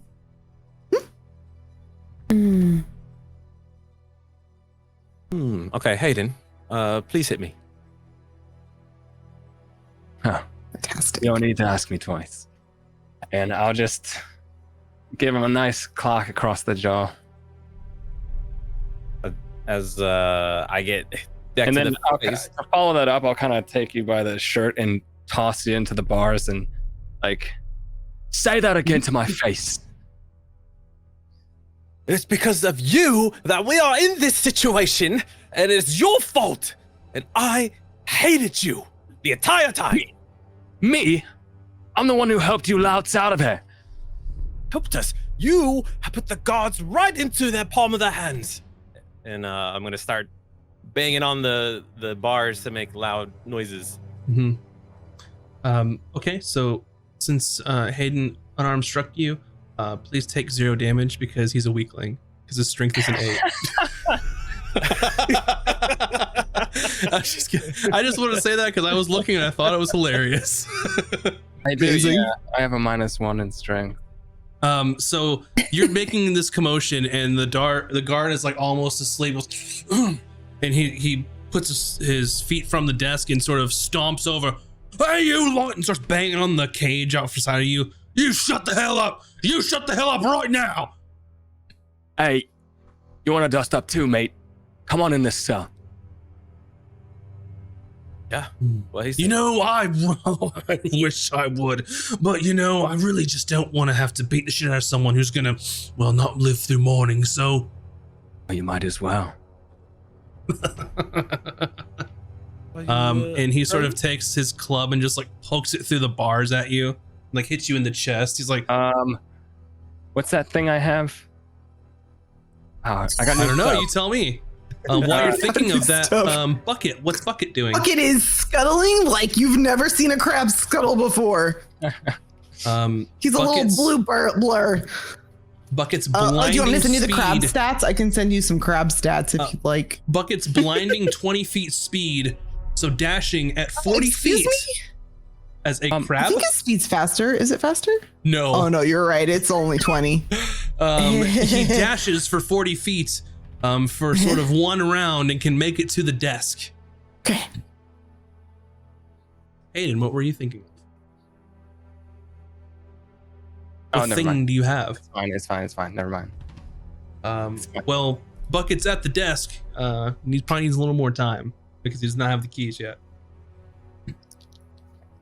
Actually, could I have used sleight of hand to try to grab the guard's baton as he poked at us?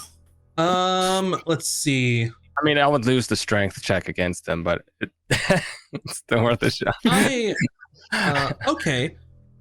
You can't use sleight of I just want to hand. keep him but- focused right here as much as possible to help out the crab. I will say in this case, a special case, I will let you make an opposed grapple check with the guard to sort of hang on to the club. You're not going to get it from him at first, but you can sort of try and wrestle it from him and give him some hell.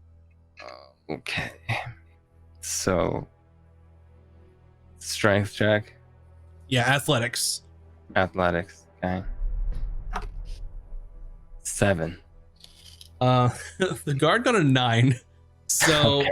you narrowly are unable to. So he pokes you in the chest and you grab at this sort of club, and he just starts pulling on it. Let go of it, let go now, and just is able to finally wrench it away from you. And he just bangs on the cell, making this sort of loud cacophony in the hallway.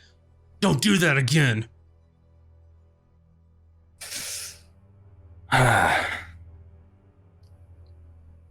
How's the crab doing?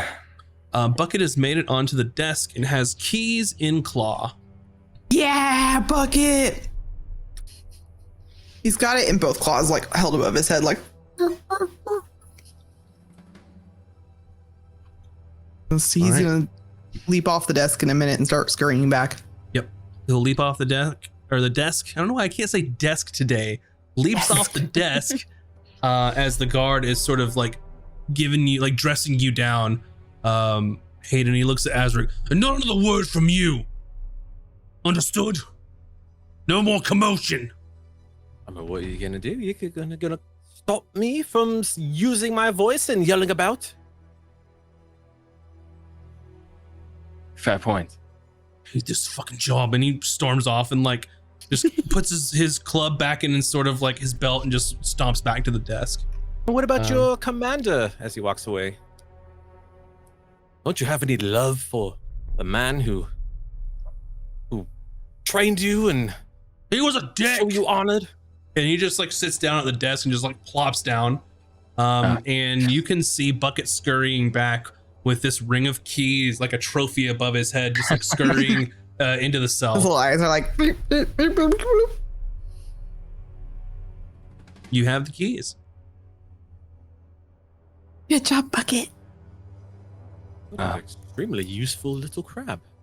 Yeah, he's really That's useful. actually He's also impressive. really good at dancing. You should see it sometime. I mean, if Can dance you want after to. we get out, yes. Oh, okay.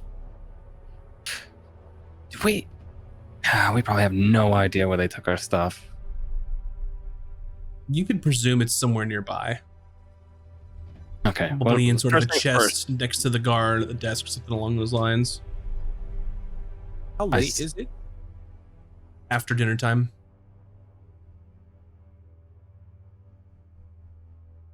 We Should still need to he be subtle. falls asleep, or shall we just leave now? We can wait and see if he nods off.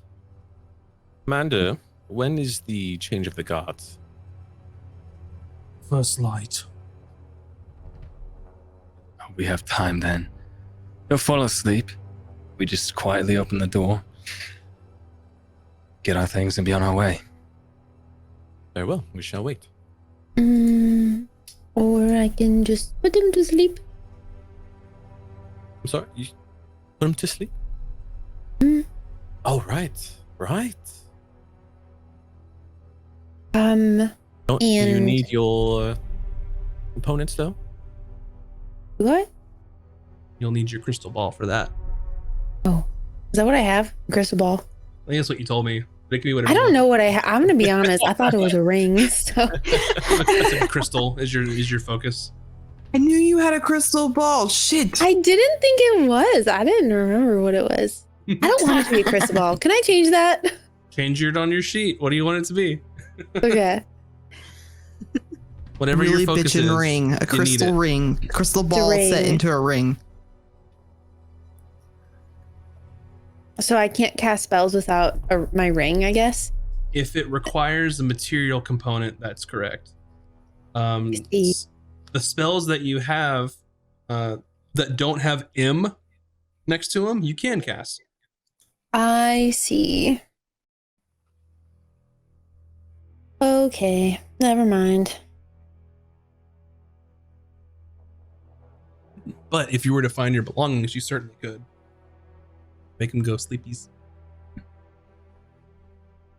And how long until sleepy time? For the guard, up to you all. How long would you like to wait? Take a short rest. Sure. An hour. See where he's at. Sure. After an hour, that fucking guard's out. If y'all keep quiet, he just goes back to the desk, kicks his feet up, and then just he's Looks out. like now or never. All right, let's do it, but quietly.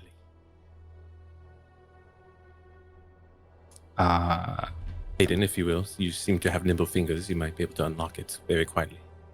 I will intend to quietly turn the key into the lock. Sure. Make a stealth check. Can I roll good for once tonight? I mean, this is hard. Like, if I can't do good on this, then what am I? Well, that's a 12. Total. I feel like that's the thesis life.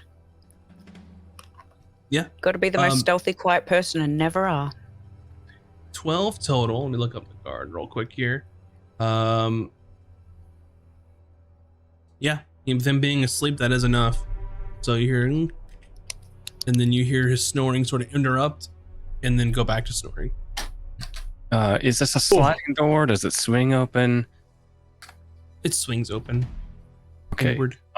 This is gentle as I can. I don't want too much creaking of the door. I just want to slowly, as slow as I need to not make as much noise. Easy enough. You open it up, and very little noise as you pull it just gently enough to not creak. All right. It's time to move. Bran, are you back in your shell, or? I'm just sitting next to the commander and just, trying to comfort him and just saying, are you coming with us, love? You're always welcome, and we'll get you some wonderful food and look after you. He sort of looks up and sees that the door is open. You see his mind is conflicted. Listen, mate. You can either stay here and accept the gallows, or you can come with us. We'll make for a ship. Try to slide out of port. Lived your whole life. To our crew. You lived your whole life following the rules, and look where that got you. Maybe it's time for Commander Adele to live his own life. I'll make my own way, thanks. I wouldn't want to be seen with the likes of you again. Fair enough. Have a good one. I'll close the door on him. You close the door on him? Okay. You all scurry out, But and he not gets before up. Cooter grabs her Yeah, I'll wait for Cooter to shawl come out. back, and she's like putting it around herself and just like, you won't need this anymore, dear. I hope you find peace in the time you have left. Yep. I'm not As gonna you- lock the door on him, but if he's not coming, I'm just gonna let him sit there. He's not coming with you Oh, okay. specifically, so he'll wait till you all. He's basically waiting to see what happens as you all try to go out, and he's going to make his decision based on how this goes. Okay. I'm going to pocket the keys because we might need them on a different door. In Easy a enough. pocket bucket. Commander, do you know that where our belongings would be stored? By the desk. Right. Oh, we have to be as quiet as possible. We tiptoe to the desk. Easy enough. You've made your stealth check to open the cell and stuff. You can sort of creak open this chest and grab your belongings while this guard is just conked out right beside you. No issue there. He is pretty much at your mercy at this moment. So whatever you'd like to do. Feels good to have my weapons again. All right. Now that we have our belongings, let's tippy-toe out of here. Yeah, wherever the next door is, I suppose we should take a peek and see what's going on before we move. So, So you make your way down this upper floor, down a set of stairs, and you can see that what most likely happened is the guard that was tasked with bringing you over here is took you to the nearest guard station just to get you in a cell to avoid any issues. So there's like a couple holding cells upstairs, and downstairs you can see that there's a couple guards like milling about, like filling out paperwork, like chatting. It's the night shift, and they're basically on the night shift in like the like local substation of the guard, like, you know, shacks around here. So am I? I'm assuming. What's our order here? Am I in front? Everybody, whatever or- you'd like it to be. I'll be in the middle. I'll Just gladly kind of be. wandering on. I'll from gladly the be. I'll be rear. towards the back. How many guards do I see before we go traipsing on in there? 2, they're just chatting. I Gosh. clock that and I turned back to your name was what, lass? I'm talking to Taj. Taj. And I like bow and like put my hand out as if like they're gonna kiss it. Right. You know what? Effort. I'll oblige.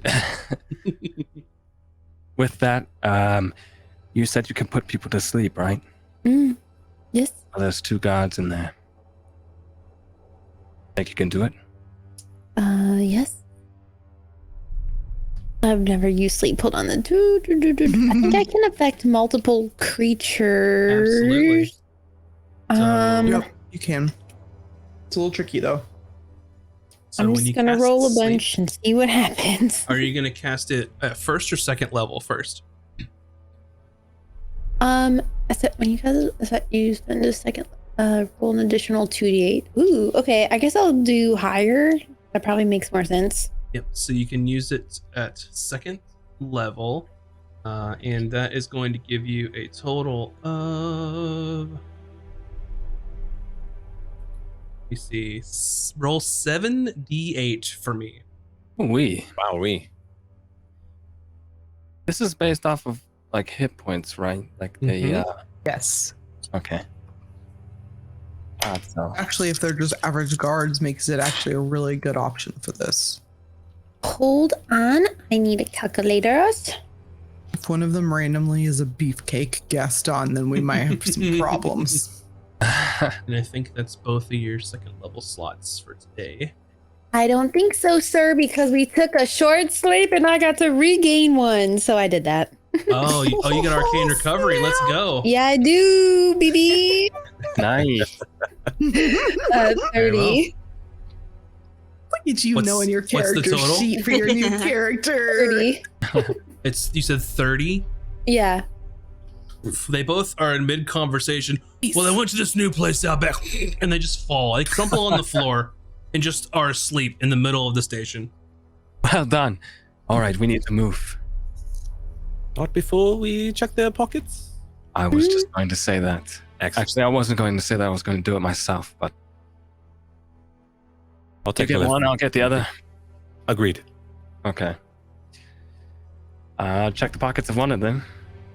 So they both have a club on their person as their weapon.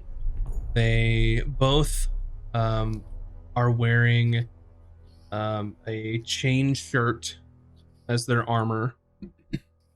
And between them, they have probably 5 silver and 8 copper total. I'll take all the shiny. Any badge or thing that identifies them as the guard, or they just they're just guard. Pinned right to their armor. If you can take it specifically if you'd like. Nah, it's fine. It's fine. Okay.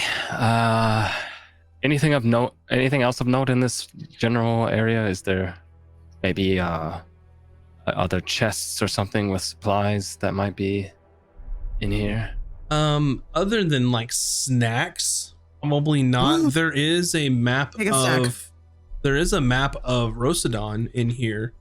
And Ooh. you can see based on where you are in the city, from the market, you could probably ascertain where, I mean, you knew where they took you because they walked you down the street to the closest shack here, and you're probably a good maybe 20-minute walk from the port, if that's where you would like to go. To try I and have find a a way question. out of here. Is that where we would like to go? I just kind of made that statement offhand. I'm just going where you're going. I have a quick question though. Is there any like miscellaneous items on the desk, specifically like useless items, like Ink pens, ink like quill pens, Ooh. ink ooh, a wells, quill parchment. pen? Actually, is there like an empty ink container? Sure, you could dump it out. No. I'll take a quill pen. Okay. I'll take the map. Yeah. Oh. It's just a large map of the city, and you can grab it off the wall and roll it up. I mean, And leaving is probably ideal since we are now all wanted. Have you a ship? Can No. I just ask? Kudo just goes up to Azric and just says, "Do you mind, dear, if I take a look at that map? Oh, yes, of course. Here you are. So much has changed in this city," she says while she's squinting at it, like trying to see How long does what's sleep going spell on. last? And she's like trotting along while she's looking, like trying to find the way out. This way, dears. Oh, we're okay. We're Following leaving the building. Are there any windows that we Okay. can look outside and see what the state of like the street is? Quiet. It's nighttime. People coming, from home from like the tavern or something along those lines. To answer the question, Taj would know how long her sleep spell lasts. it's not long. We should go. Mm-hmm. Okay. Did you say a minute? Yes. It's a minute. Yeah. Yeah, let's go. Yep. They're probably waking up as we're leaving. No, the it's 10 rounds, so it's like long game time, but not long at all. Long time so, in combat, not a long time talking and standing around and doing stuff. yeah. Let's get a move on. And I guess we'll quietly head out into the street. Okay. Before we hit the streets, Azra would like to disguise himself as his white shoulder-length hair becomes short, dark brown, and grows a foot taller in stature, and is a little chubby. Good thinking. And I look around and look at Cooter and look like Cooter. As in you shapeshift into like a Like twin. exactly like Cooter or like another turtle? Another turtle. Okay. I think I can do that. Absolutely. Yeah. And I just like look at Taj and Kuda's like, "Oh dear, there's not many of us left. We were gonna stick out like sore crabs." It will be fine as long as I'm not to myself. They're not looking for another turtle. They're looking for Taj. Well, they're also looking for a turtle that looks like both of us.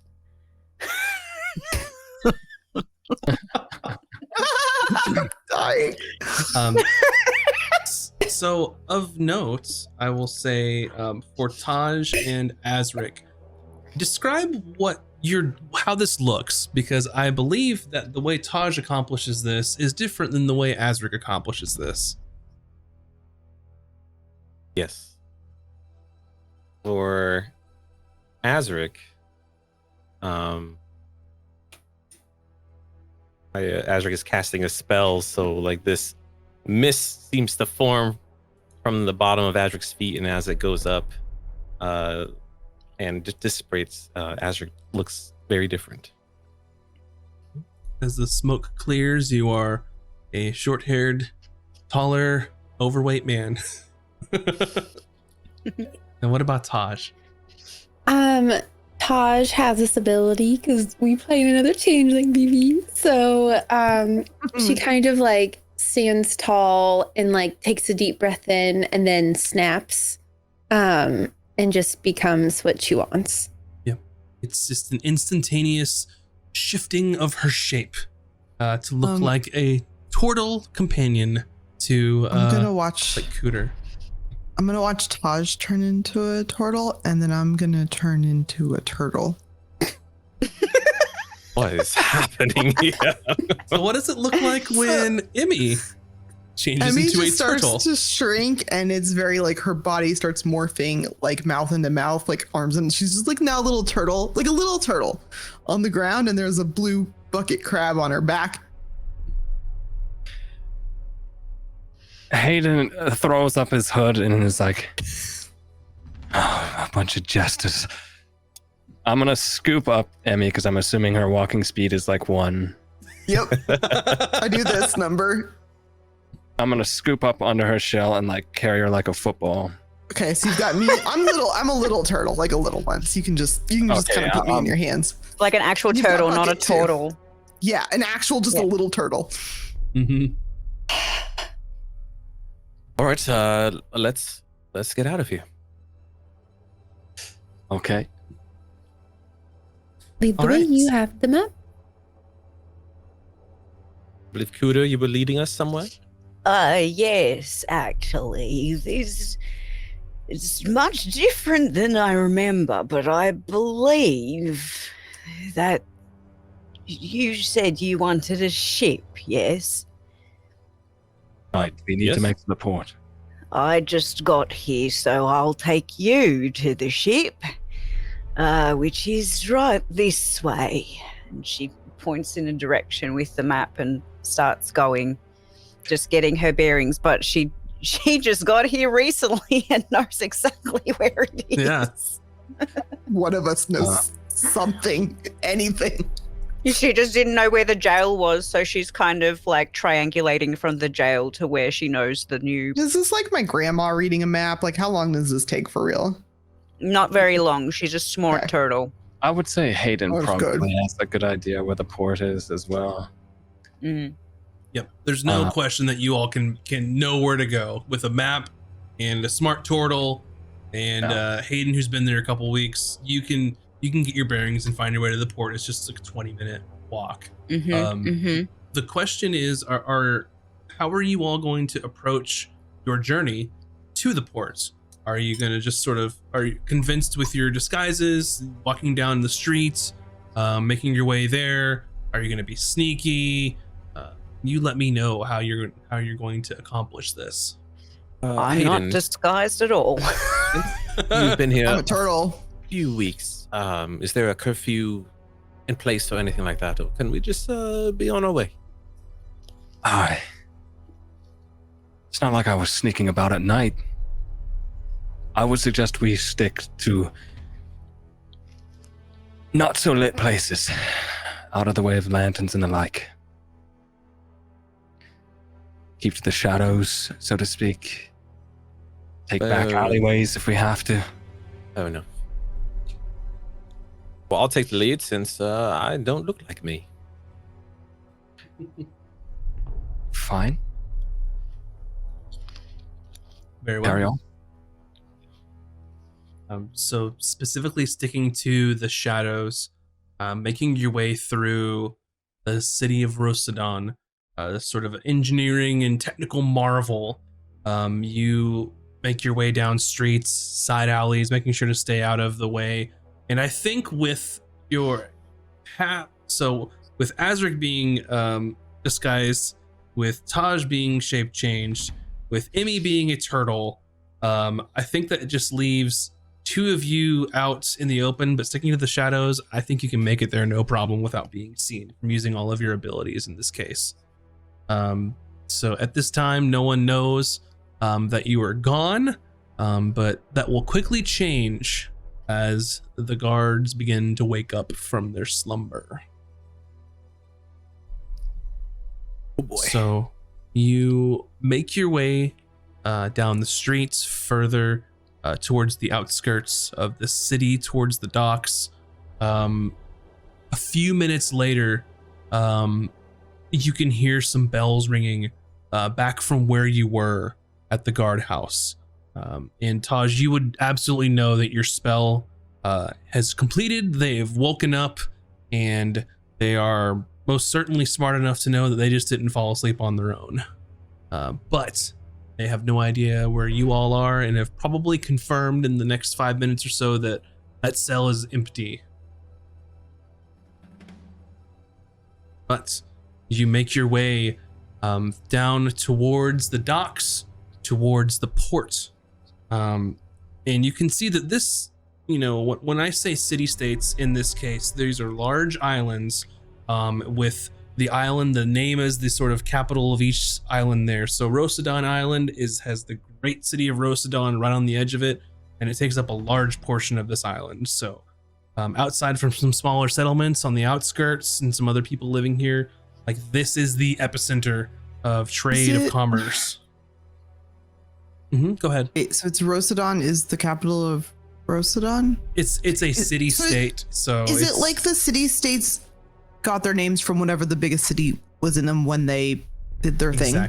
Yes. Gotcha. Okay, that's cool. Exactly. So you can make your way, and then a few minutes later, you start to smell sort of the salt and feel the sort of warm breeze from the sea.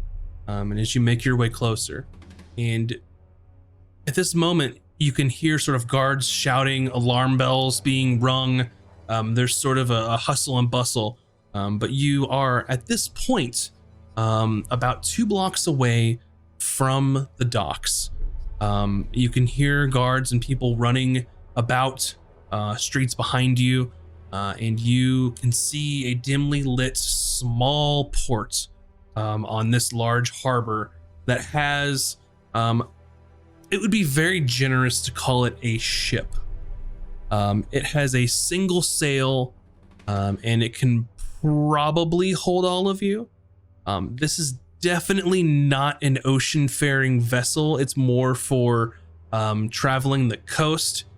But in this moment, you probably don't have a better option as you were trying to get out of here. Quickly, we need to untie these ropes. You were not there yet, though. Oh. You see it. You are 2 blocks away. Hayden, Cuda, please, if you will allow me. And I'm going to cast invisibility with Twin Spell to make them invisible, since they are the only ones who don't have a disguise. Smart. Does that mean I'm a floating turtle now? I'll take Emmy and Bucket. Okay. I was like, I don't know how that works. Just flying turtle. So as you are walking through, you hear sort of guards talking in the background. You make your way to the edge of this small harbor, and you can just flat out see there are some torches lit. There is a small lighthouse indicating that this is where the docks are, as this sort of juts out a little further than the rest of the harbor. There are 2 guards posted on rooftops here, and there is one at the top of the lighthouse looking out. Yes. I have a question. Yes. Invisibility spell states that anything the target is wearing or carrying is invisible. So Mhm. would Emmy actually be targeted by the spell because Hayden is carrying her? Let's take a look at that. And does that mean that our weapons, if we use our weapons, they are also invisible? Everything you're holding and wearing becomes invisible. Until you make an attack action or cast a spell. Correct. Okay, so you can like surprise attack. So, yeah, anything the target is wearing or carrying is invisible as long as it is on the target's person.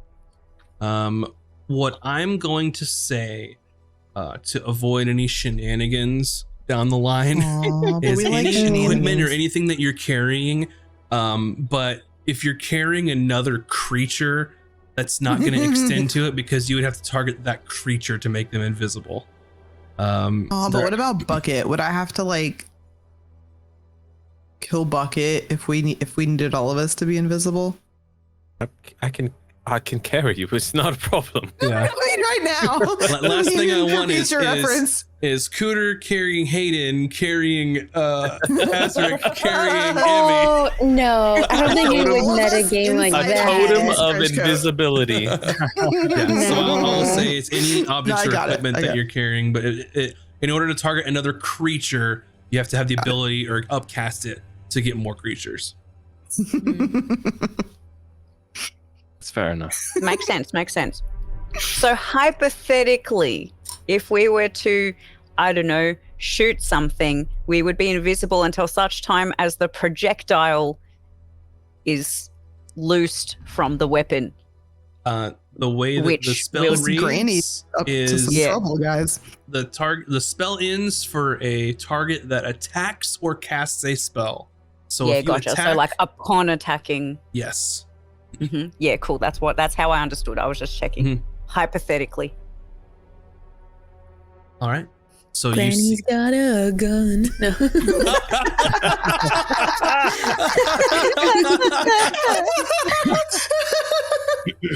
Amazing. All right. So what do? You see some guards looking around the ports. There's a nice little boat there. I'm going to guess that's probably a good 120 feet from where you are at the opening of this alleyway. Well, I'm gonna move forward with my pet turtle and crab and walk side by side with Taj. I'm And, just can't gonna see what say our the- invisible friends are doing, but I'm gu- confident the in our guards disguise, are but nothing will coming, my friends. And I don't know if I could make it. You'll have to toss me. Wow. You're invisible. Oh, I am. And she like tries to look at her hands, and she's like, "Oh, whatever you do, if you attack or cast a spell, it Spectacular. will end. Oh, okay, Kuda. So if we could just make it to that little ship there. Get out of understood." And she continues like shuffling along. You can just hear like the of her shuffling down the street. Oh, You hear nothing from Hayden. so Might you be better if make your pick up way. your feet. Go ahead. I'm sorry. It might be better if you pick up your feet. Love, I'd like to see you try to pick up your feet after 200 years. They can't see you, that but they can hear you. So Sounds like a personal problem. And right now, your personal problem is all of our problems. And I would like you to pick up your feet. Would someone mind giving me a hand? Little turtle just kind of goes,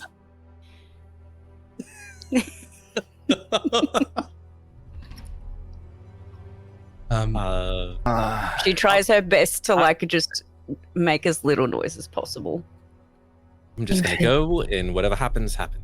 So, Yeah, Hayden's began slow. to head that way already without saying anything. So as you all, as a group, some invisible, some not, You're making your way down through this small little corridor, and you can hear some like people talking around the corner.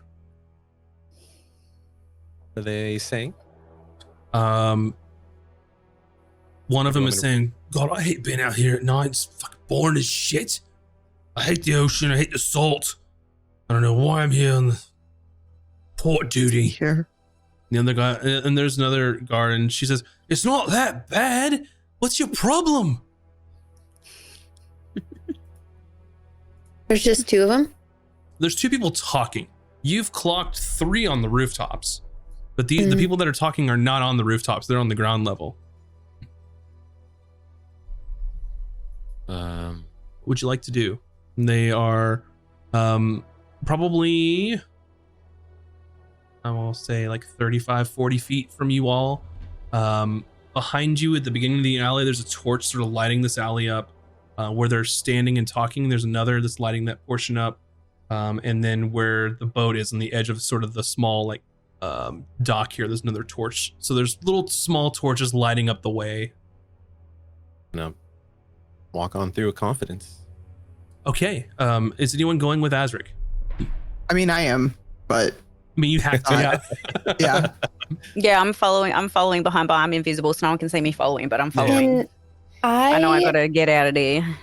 change my appearance to not be a turtle. Yeah. And I am now just like a random person I saw during the day. Like Absolutely. just an absolute nobody. Looking very generic, like in facial features. Can I throw out an idea though? Hmm? You know who you could be though. My clothes don't change though. Oh, okay. Okay. Good point. Good point. You are Sorry. now generic NPC 3. I was gonna say. Until told otherwise. So you start as a group with Azric and Taj leading the way. I believe, Emmy, you are now tiny. Is that Yes. correct? Yeah, you're tiny, Correct. being carried by Azric, and Hayden and Cooter are behind. It's dark out here. If you don't have dark vision, there are portions that you just cannot see. There's not enough ambient light here, so you'll have Kuda to. can't see shit. I've got blind sight. I can No, see. sorry. Bucket's got blind sight. Half elf. So I don't know if I can see as a turtle though. as you start, the turtles don't have dark vision, I'm pretty sure. I was gonna say, so but if I'm an elf, I don't keep my dark vision if I turn into a turtle, right? that's for you to tell me, because I don't think I've played a shape-shifting druid. I'll figure it So you. that's for you to tell me. And you start marching forward here, and you can see as you're marching through, some of the guard that's talking at the other one sees you like, "Hey, sorry, the dock's closed for now. You'll have to wait until morning." It's closed. I need to get to my ship. This is excellent time for night fishing. Well, Okay, apparently Ron. there's some ruffians running around, so they've got guards running all over the place trying to find them. So better for you to we'll go back to wherever you came from until the morning. If Ruffians. there's ruffians about, I don't want to go back into the dark and get us sailed. If I feel much safer behind the port gates with you guarding. Yeah, and staying in the boat. Well, I've got strict orders that no one's to leave. What if we get in the boat and we don't leave? We'll Yeah, I just could feel safer Fish there. off the docks. I have my bait here. That's gonna get spoiled. Well, is there any way you can verify this is your boat? Do you have the manifest, the paperwork for it? I mean, it's on the boat. And the guards sort of just both step over to you as they're having a conversation now. The other one's like, "On the boat, eh? Where's it at? And I'll try and find it for you."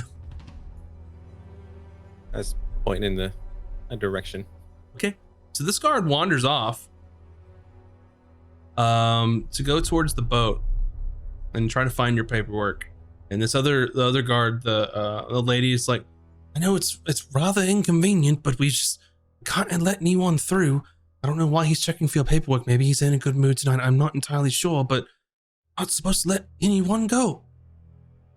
I believe me, I understand you have your orders, but if ruffians are about, much safer with you at the guard. Well, where are you staying? Perhaps we could take someone to escort you back.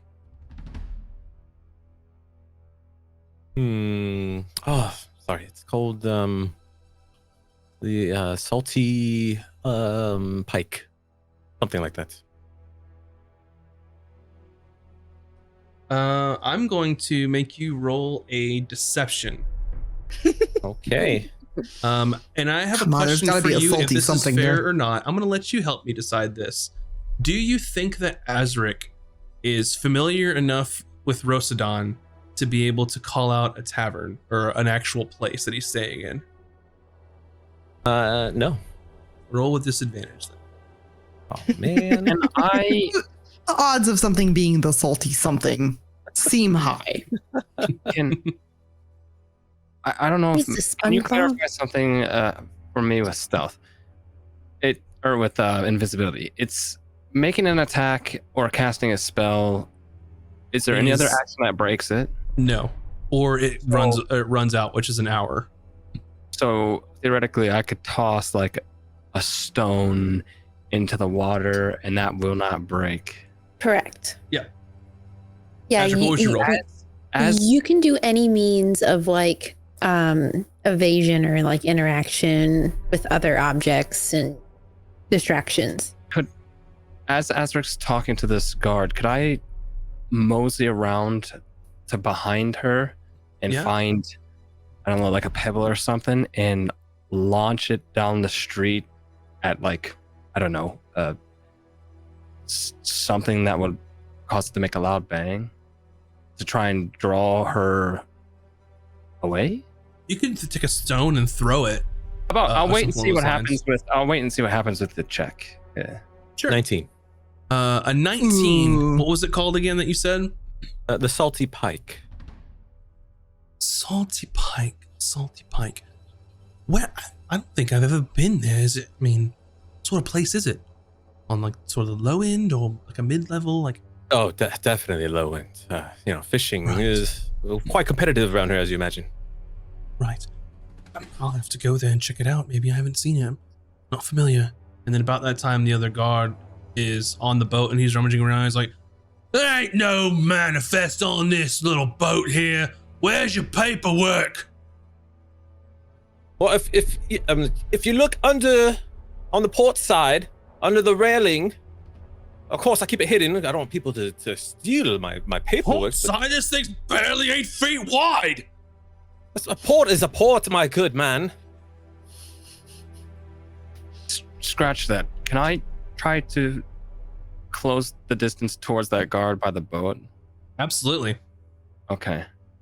How close do you want to get? Was he how far from where we are to where he's at? 60 feet. Could I, madam, can I please maybe assist him and we all go together? And that way, if anything happens, you're right there. I'm sorry, I'm not allowed to let anyone leave or on the boat or anything like that. All right? So go back to the rusty pike, the salty pike. I don't care. Go back to where you came from and you can come back in the morning. We can avoid this whole issue. And you Try can to- see her give- voice. Her voice is raised and the guards on the roofs are like looking down and seeing what's going on. Okay, all right. I understand. I know you have a job to do, and I don't want to cause any trouble, but please, at least let me get my papers. I don't want to leave it out here overnight. I'm gonna try to persuade her. Sure. What were you gonna say, Tosh? So I'm like a different person, so I have a different like voice now, but Mm-hmm. I'm gonna be like, well, you're just so good at your job, so of course you couldn't let just anyone through, but we're not just anyone. We're premier fishermen, and we just wanted to get a head start because, I mean, as my friend here has said, it's just really competitive, but you're you're doing an amazing job, and it would just be really amazing if you could let us through. Like, I'm just like talking them up, telling them they're like everything they want to hear. So you can either give Azric advantage on his roll, or you can roll as well. Like a secondary roll. Yeah, either he rolls Or 2 and takes the persuasion? highest, or you both roll and take the highest. Do you have good persuasion? It's good, ish. I have good persuasion too. How about we both roll? Go for it. 19. You're better than me. 12. All right. With a 19, she goes, all right, you can go and get your manifest and then come back. Fair enough. And then you make your way to the Salty Pike. That's as far as we're going. You get to the boat, you get your things, and you leave. Thank you so much. My goodness, you're so gracious, so generous. I'll be right back, please. And I'll start walking over. And she goes to the other guard. Hey, I'm going to let him get his papers, and then they're going to be off. He's like, fine, you softy. So as reference here, I want to know what Hayden's doing. I want to know what Cooter is doing. And I'm assuming that Emmy is still being carried by I'm a turtle. by Azric. So Yes. Hayden, I'm what are a you turtle. doing? Where are you? Well, I had started to make my way towards the other guard, but situation's changed.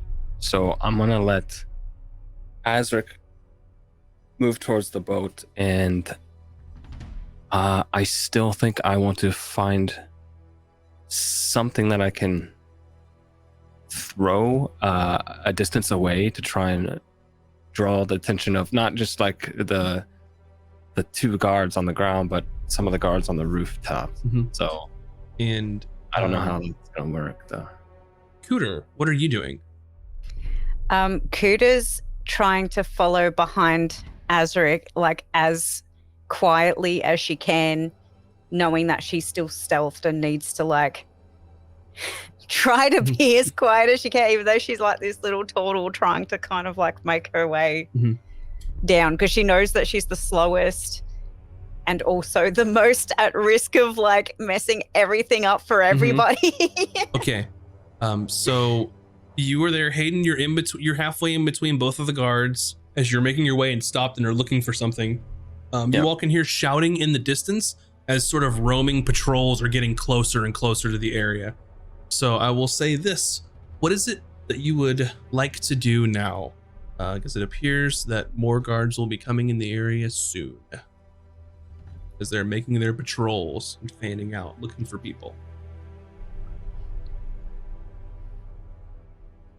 Azric, you're at the boat, and the other guards sort of standing on the docks watching over you. May I? Of course. Be my guess. Thank you. And I place Emmy and Bucket down. I was like, can you please keep an eye on my pets? I don't want them to scurry away while I'm getting under here and grabbing my papers that I've hidden. All right, whatever. You can put the turtle on the deck. I don't care. I get in the boat and then I set him down. Emmy And, is in the boat. I I'm gonna pretend start I'm walking fishing away. for papers. Like, I'm hoping that guy will follow me. Like, I'm gonna start walking in the opposite direction of Azric, so that guy's like, "Oh God, the turtle's going away." Did Okay, you set the in the turtle boat? in the boat or on the deck? In the boat. In the boat. You're in the boat. What does that mean? I can't walk away? You could walk around in the boat. You're in the boat. That's where he said. Yeah, I'll walk around in the boat. You can walk to the other side of the boat, but he How doesn't seem many- to care. How many guards are like next to the boat? One. There's just one standing there. Yeah, there's And one right how next close to the are the boat. other ones? The other ones are on roofs, and then there's one that's the guard that's sitting with Taj. Okay. Azric, what's the play? I'm stalling for time is what I'm doing. I'm like laying on my back and then pretending to reach up and search around for the paper, and I'm just mumbling and it's like, was like, did you know that the best bait to use is dried squid? The fish love the aroma and the flavor, and they go crazy. I don't care. Fuck off. Get your papers. While Azric is distracting the guard, am I still like waiting for him and talking to the other guard? You were standing in front of the other guard, yes. Okay. And she's getting impatient as he's taking forever. And Cooter and Hayden are like invisible next to me still. They're invisible. You don't know where they are. So. Okay. I'm gonna like speak in code in a way where I'm like, so how is it running a boat dock? Is it fun running to the boats? And like suggesting that like Hayden and Cooter should like invisibly get the fuck on the boat, you know? Okay. A question real quick too, actually. I'm going to. You can make me roll for that to see if I even know what you're talking about. The guard's going to roll an insight check. You've known these people for a couple hours, so you have to be pretty discreet to get them to understand. But you're hoping the guard just doesn't. But she's on high alert as y'all are in here trying to get on boats and stuff. Okay. Her insight. I'll let you roll, I guess, an opposed deception. I'll say to see if she can't decipher what you're saying.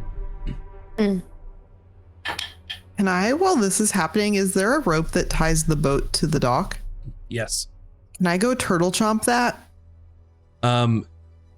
Yes. As a turtle, it would take for fucking effort to chew through that, but you can munch on this rope. I mean, have you ever met a snapping turtle? Come on, man. What was your deception, Tosh? I'm gonna start. 18. 18. The guard rolled a 19 on the die plus 0. So she goes, running the I don't run the boats. I don't run to the boat. What are you talking about? Oh, you know, like the boat dock area where you are. You're here running it. And she looks over and she's like, get him off the boat. Get him off the boat. Get him out of here. Have I found something to throw? Yes. By this point, if I could, I would like to try maybe a building just down the way, in a direction not towards where our boat is, and see if I can maybe throw a stone or something through a window if there's like glass. Yeah, sure. Go for it. Can What do Kuda, noticing all this is happening, try to like shove the guard that's next to the boat into the water, because Azric just left her Absolutely. sitting on the dock and didn't toss her in the boat and she's stuck. Okay, so Hayden, you throw a stone across the way and it breaks the glass. You see the guard talking to Taj whirl around, and the guard on the rooftop close to you sort of train a bow down at this door, clearly distracted. And there's some shouting like, check that out, what's going on here? And the guard on the ground's like, I can't just leave her there.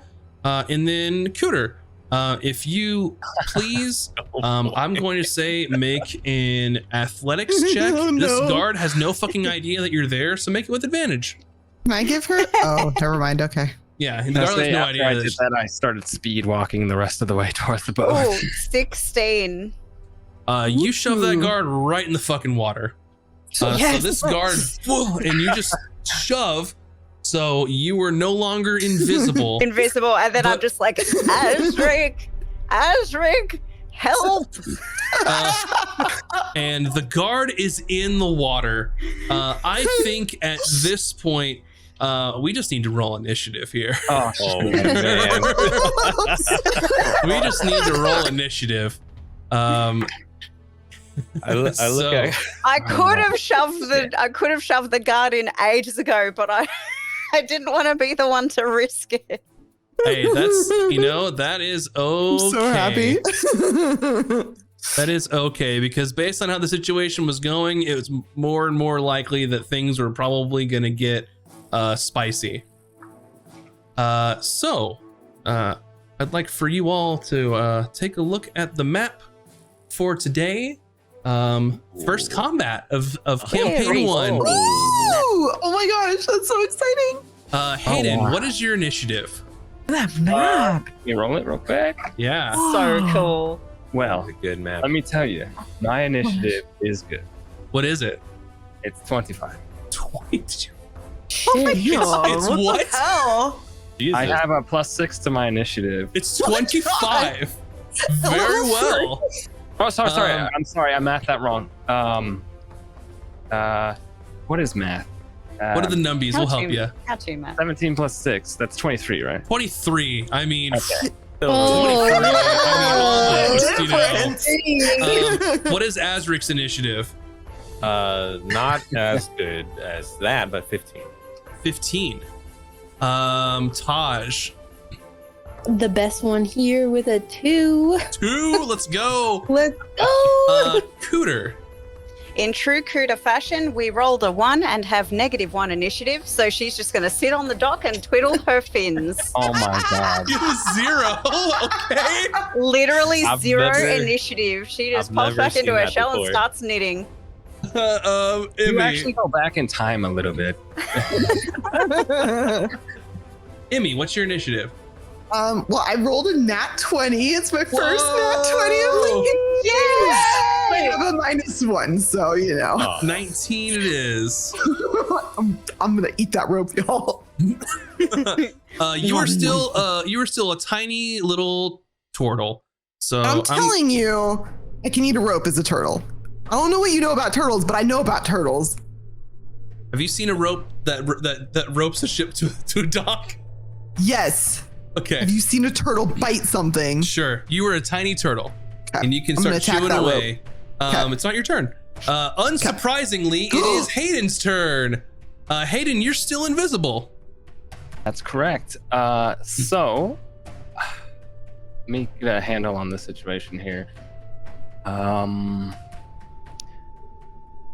Taj, I hope you got some tricks to get you out of your situation. Yeah, tricks. You know, I guess how that guard, how do I mark stuff again? I forget how this works. Just clicky and hold. That guy. Yep. How high up would you say that person is? 30 feet. Here, I'll put some numbies. Eh, Oh, you made me little on the map. Cute. You're tiny. That's so cute. And there's like a stairway up to him, or I have to climb a ledge, then a stairway. What is that? Yeah, it's inside of this place, and you come out here and then go up the stairs. Oh, it's Go up. inside. Yeah. Unless I You decided I can want click and to scale it if you'd like. You know, we ought to really just unmoor that boat and get out of here. So Fair enough. I'm instead gonna move. Yep. Over to where Cooter's at. Uh-huh. This guard's in the water. Out here. How far down is the guard from the dock? About 5 I'm gonna feet? say it's probably like a 5-ish feet drop from the water, 5 to 10. So he's within reach. If you wanted to be in reach, yes, he would be diagonally 5 feet down from you if you wanted to do anything to him as he's trying to swim. I guess my question is, if we moved past him, he's far enough down, like he can't realistically make an attack on us. Right, you're good. Okay. You're good. I'm going to... Actually, I can't... Oh, no, I can see Cooter now. She's not invisible anymore. Correct. I'm just gonna basically run up behind her. And at... I got the limit of my movement, though. I'm gonna cunning action, Uh-huh. dash to get a little bit more movement. Okay.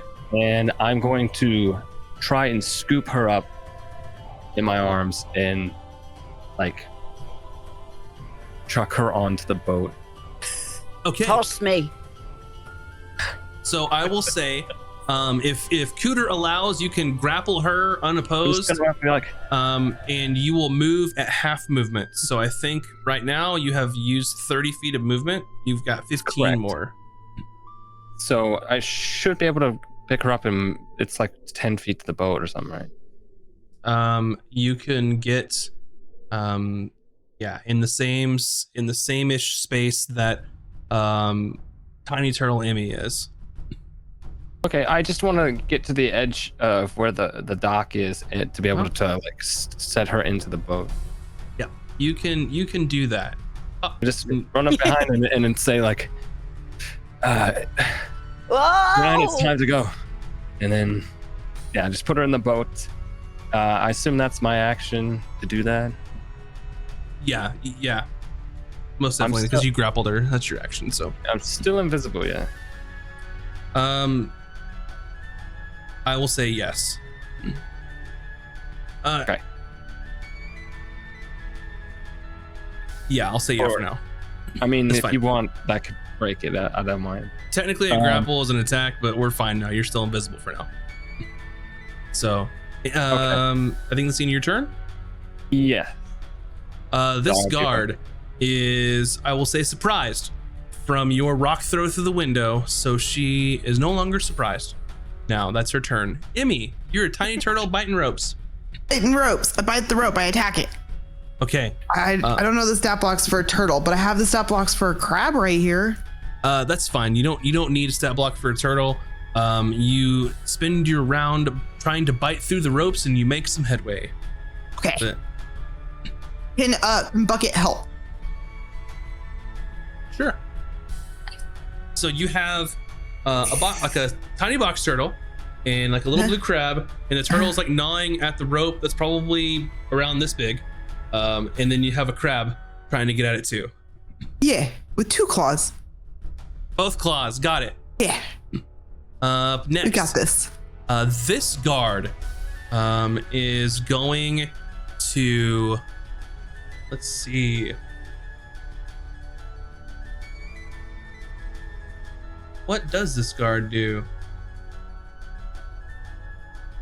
He is going to say, "It's trying to leave there," and he sees you pushing in the water. Help! Help! And he's going to run inside this lighthouse, and he's going to disappear into this building. And with his action, he's going to start ringing the shit out of a bell. Oh boy. Azric. All right. I'm no stranger to a ship, so Azric is going to get the ship ready. And Do you have proficiency in water vehicles? I do. All right. You think that with some of these ropes being frayed, it's gonna take a little bit, but you start getting the ship itself ready, like getting the sail up to push away as soon as it's free. So you can spend your turn to get this ship ready to go. Okay. And then I yell, "Taj, we don't have much time!" Up next, after the bell ringing, via dashing, there is an additional guard that appears at the end of the street. Boy. The guard in the water is going to right themselves, which is half of their movement. They're going to swim here 5 feet, and they're going to clamber up onto the dock with the rest of their movement. So it takes 30 feet to go from here to here. And he is going to take his spear and chuck it at Hayden. Me? You're invisible. That's right. He will chuck it at Cooter. Thanks. So they will chuck the spear. 13, 16. Will that hit your AC? I don't think it will. It does not? Sorry, it doesn't. I muted because Astro was barking. Sorry. So he takes his spear with water dripping off of it and like holds his arm out and launches it at you as Hayden has set you down, and it's a direct hit into the back of your shell, and it goes clunk and then falls in the water. Damn it! Next, This scout here sees the commotion, and they have their short bow. And Taj, you're with them, but you haven't necessarily done anything just yet. So they're going to take a shot at Azric. They're going to use their movements. They're gonna hippity hop over here, get better vantage point, and they're gonna let loose at you, Azric. Very well. That is a 19 plus 4, 23 to hit. Yes. You take 6 piercing damage. Right. And they will shoot again. 14, 18 to hit. Yes. Yeah. And you will take 4 more piercing damage. Okay. Boy. And this scout just launches 2 from this bow over to you, and you take a parry of arrows from them. Another guard appears at the end of the street here, and they look like they have sort of holy symbols at their neck and sort of red like robes as they're making their way that appear to this other guard. And then right behind them is another. As more reinforcements are arriving, this scout is surprised from your throw into the window here, so that's their turn. Looking to see what happened there. This is all happening at the same time. Taj, Oh no. you're in a pickle a little bit. If I move, do they get an attack of opportunity or what? They do. Okay. I'm like, well, this is incredibly awkward. It's time for me to go. And I like start walking. Mm-hmm. Hold on. Oh, I'm trying to, I can't move my character. You can't move you. What happened? I'm on a different thing. I move there. Okay. That's 15 feet, so they will swing at you, and they've got a club out. Damn, that's a 19, 22 to hit. Oh yeah, I squish. And you will take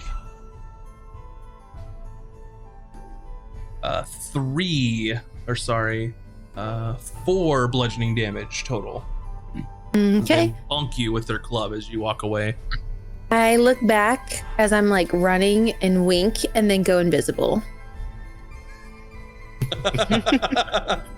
Amazing. And then I move my rest of my movement to another 15, but I go like diagonal or whatever, so they don't know what what way I'm going. Yeah, absolutely. So you've got 5 more feet to move. Oh, if you want to no. move further.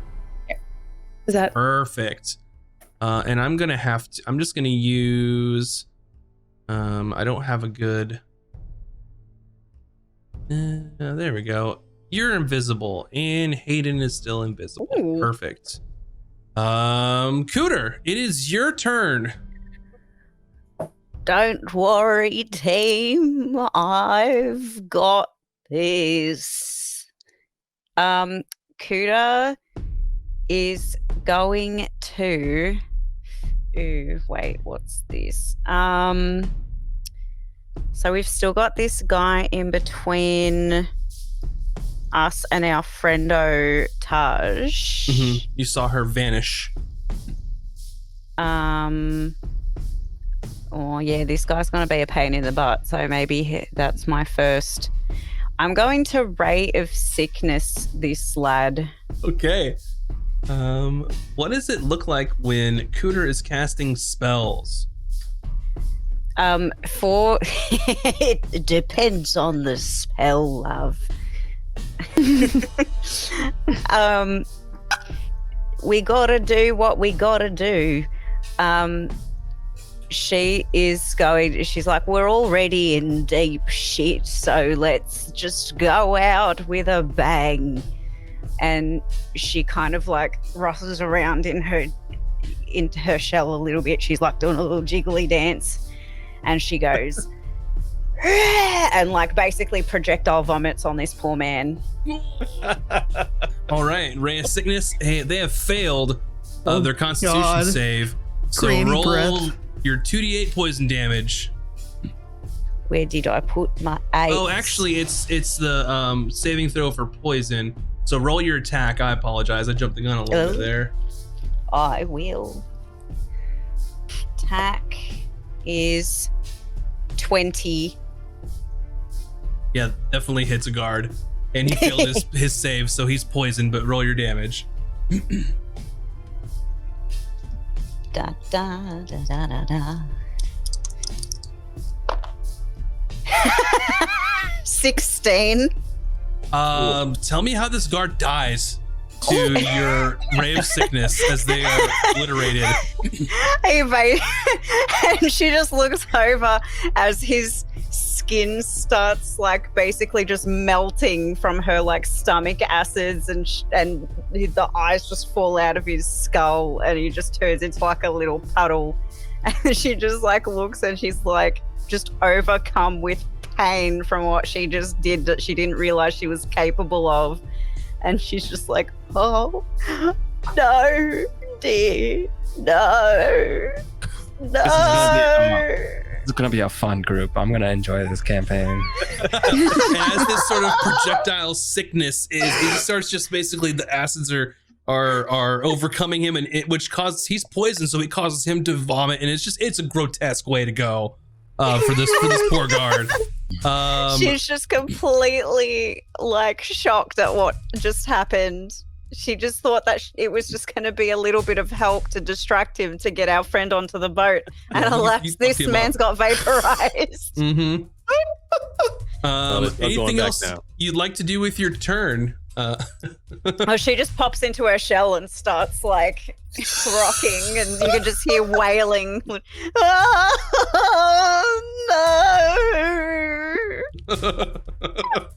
no! Hayden, you're invisible. That's What'd you like correct. to do? I am going to cut the remaining rope keeping us moored here, Yes. if there is any. And So yeah, I and- will say easy enough if you want to use your action to do so. Emmy and Bucket have both been chewing and clawing through this rope for a good solid amount of time. So what would have taken you longer, you can finish the job and just with your saber and cut this thing. And if I can, as all one action, like cut and then kind of like start using my boot to shove the boat a little further from the dock. You can That's cut. awesome. The cut will be your action to get that rope all the way, Okay. and you can get That's onto fine. the boat. That's fine. I'll so get on the there's, boat. yep. So you can hop on the boat however Yep. you'd like. We'll take we'll go right here. Yep. And you're no longer invisible. Correct. Can I, while in the boat though, kneel to try and, I don't know how high the railings are on the boat. I basically want some cover while I'm in the boat. Absolutely. It's a great Okay. idea. Yeah, I'll kneel down and try to maybe get like half cover or something. Gotcha. Okay. Yeah. So you can kneel down. There you Or maybe attempt to hide behind the mast. I don't know. go. Not hide, but you can definitely kneel down and try and get out of the way of some That's fine. arrows. That's fine. Remember, half cover gives you plus to your AC. Yes, it does. Yes. This guard looks down the way that the glass is broken and then turns around and sees Todd just gone. What the fuck? And she just starts making her way down here. And she's got her club. She grabs her spear as well, and then just gonna toss it at Hayden, as you're the first person there that's close-ish. Okay. That How is much what of an AC boost do I get for being half cover? I don't remember. I believe. 2? Yeah, I Two? believe. Yeah. I'll say in this case for this cover, it is half cover, which will give you a +2. Okay. So half cover is +2, 3/4 cover is +5, and then total cover is they can't hit you because they can't even see you. So +2 All right. your AC. This guard is also Hail Marying this spear at long range, so they're at disadvantage. So that's a 10, which I don't think's gonna do it. No. So they run 30 feet and almost like a javelin throw in the Olympics, just and try and just hit somebody before y'all make out of this dock, and then just thunk, that spear just sticks into the side of your boat. So if anyone wants a spear later, it's there. Emmy. I'm gonna turn around and how is Azric looking? Did you take a lot? Like, are you bleeding? There are 2 arrows in me, and it hurts. I'm gonna turn around and I'm gonna unturtle, You are no longer turtled. and I'm gonna go over to crawl over to Azric. Are you okay? Oh my god, I can fix that. Is it okay? Is that okay? Yes, please. Okay. It hurts.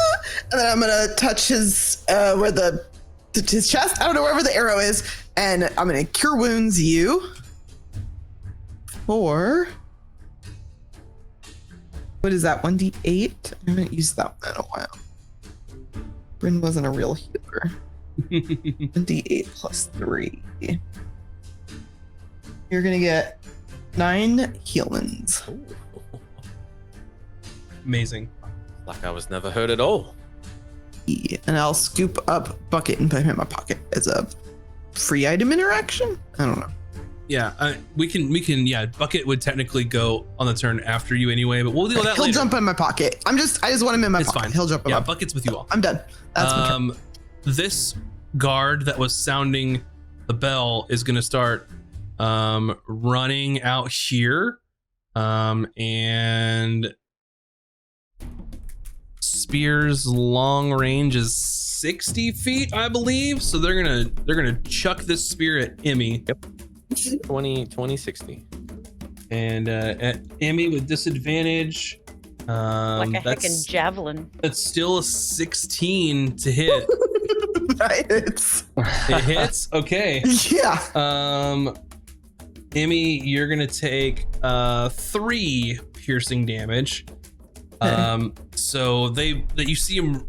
Well, you can't really see him run out of the building, but you see someone just outside the corner, like skid to a stop, and then just and fling this spear as hard as they can. And where the first one dug into the side of the boat, being launched at Hayden, this one just clears the edge and it hits Emmy in the leg. And you've got I'm a like spear healing stuck you. Azric, and then I'm just like, ow. Yeah. And that's this guard. Azric, what would you like to do? Yeah, I'm gonna start kicking the ship off the deck and start getting into sailing position. Okay, so you Praying kick the for ship. Taj to make it in time. You kick the ship off the deck, and I will Turn say it. at this point it is going to move this far. You just kick it off from there, and in every round it will move further away until y'all start sailing. So you kick it away, it's drifting, it's gone about 5 feet at this point, 5 to 10 feet. Kuda falls off the side. Taj, you better hurry your ass. Here, this sort of sergeant or this knight of the guard here,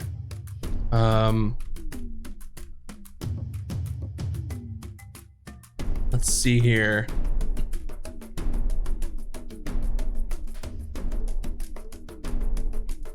They're gonna move forward 30 feet.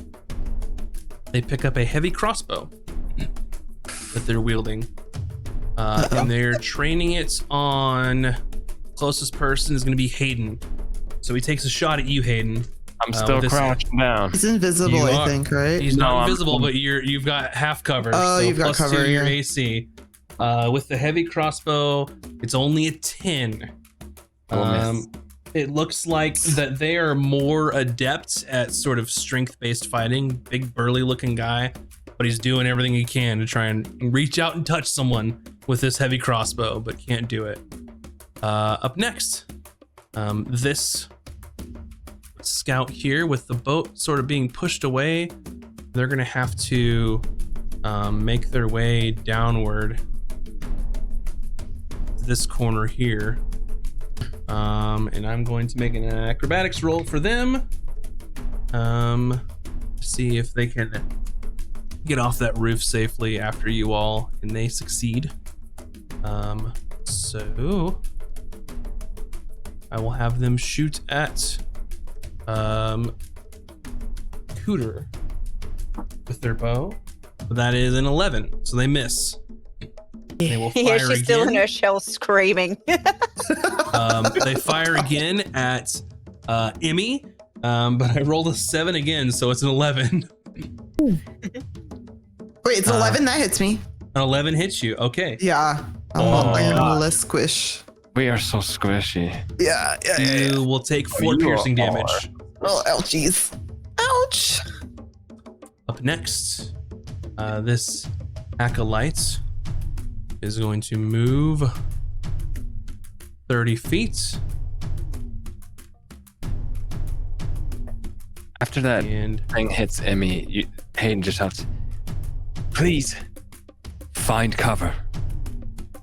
and they are going to just dash because they're too far away for any of their spells. This acolyte. 30 feet, same thing. They are moving forward, descending upon you all. This scout is no longer distracted. You and- all? What's that? You all? Descending on Taj. Yeah, they can't see Taj. Taj I is can't invisible, see her, yeah. so they're Oh, descending on the huge. boat. Oh, that's right. You're invisible still. They will take. Taj is the only safe one right now. She should just leave us. This one's taking a shot at Cooter. That's a natural 20. Oh. As discussed before, our crit rules, it's 1 max dice and 1 extra roll. So Cooter yeah. will take 11 piercing damage. Ooh, gosh. 11. Swear if you much. kill Cooter, I'm Crunchy gonna crits. be sleeping on the couch. Then and they take another shot at Emmy. And this is a Crit the coot. 21 to hit Emmy. And you take 3 piercing damage. Taj, it's your turn. Things are getting spicy. Very spicy. Finally, I dash and get on the boat. Guys, I can't handle this anymore. I can't handle it. No, we're good. We're Gucci. Boop. Yeah. I'm here. Yay! Huge. Yep. Just leaping invisibly. You dash and you hear light footsteps, and even though you don't see her, you hear a thump, and the boat rocks. And then I like jab Azric's side as usual. But particularly his left side. So it's always going to be his left. Perfect. So he's always slightly sore on the left. Cooter, anything you would like to do on your turn? Other invisible people pretending to be me. How much? Emmy's taken quite a bit of damage, right? Yeah. I'm It's so going you. to use. Yeah, I I'm was like, you going might be to worse off use- than me. I'm going to use my last spell slot to healing word Emmy Oh, to make up for the absolute disaster that occurred previously. She Clean has your to conscience reset up a her little bit. karma. all right. How much does she get? Let's see. 4. Hey, Better than 0. Better than nothing. very helpful. I will take it. That got me pretty much where I need. I just have very low HP right now, but that got me where I needed to be.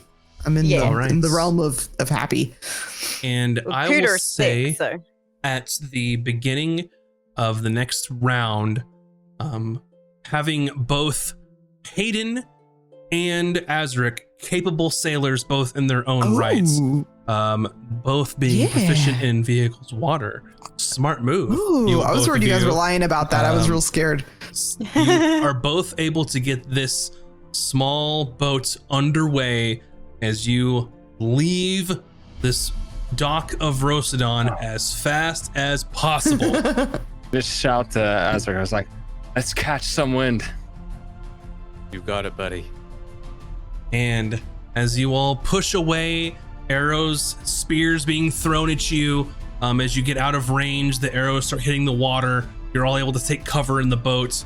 You find your way, leaving the city-state of Rosidon, making your way through the Pinnacle Depths, where your next destination, who knows? We will find out next week on episode 2 of Caches and Cantrips. So that will end our session this evening.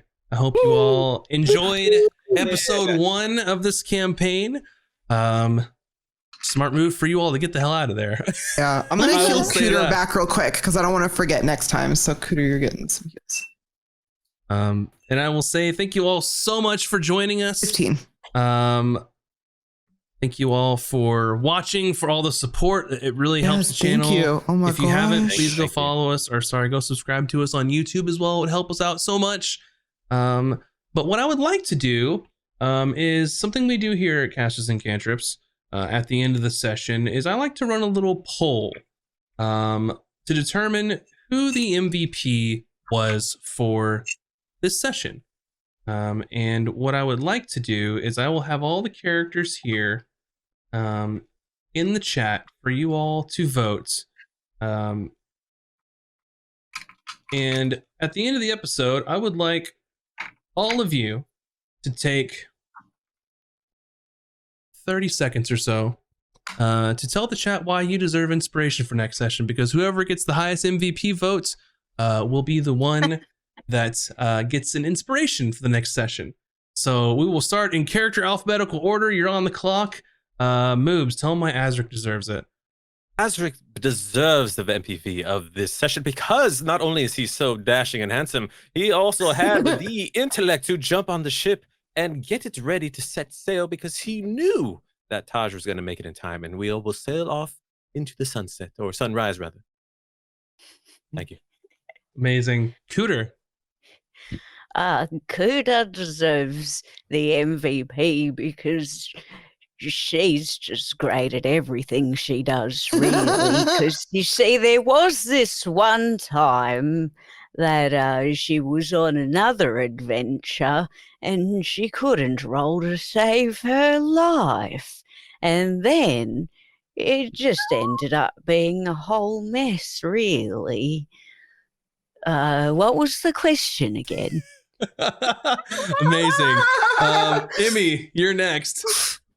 Oh no, you don't have to vote for me. It's okay. It's fine. You don't have to vote for me. If you wanted to vote for Bucket, though, he was really brave and he rescued us from the jail cell. So you could vote for Bucket, I suppose. Or Cooter, or Azric, or Taj, really anybody. Hayden probably deserves it. Okay. All right, Hayden.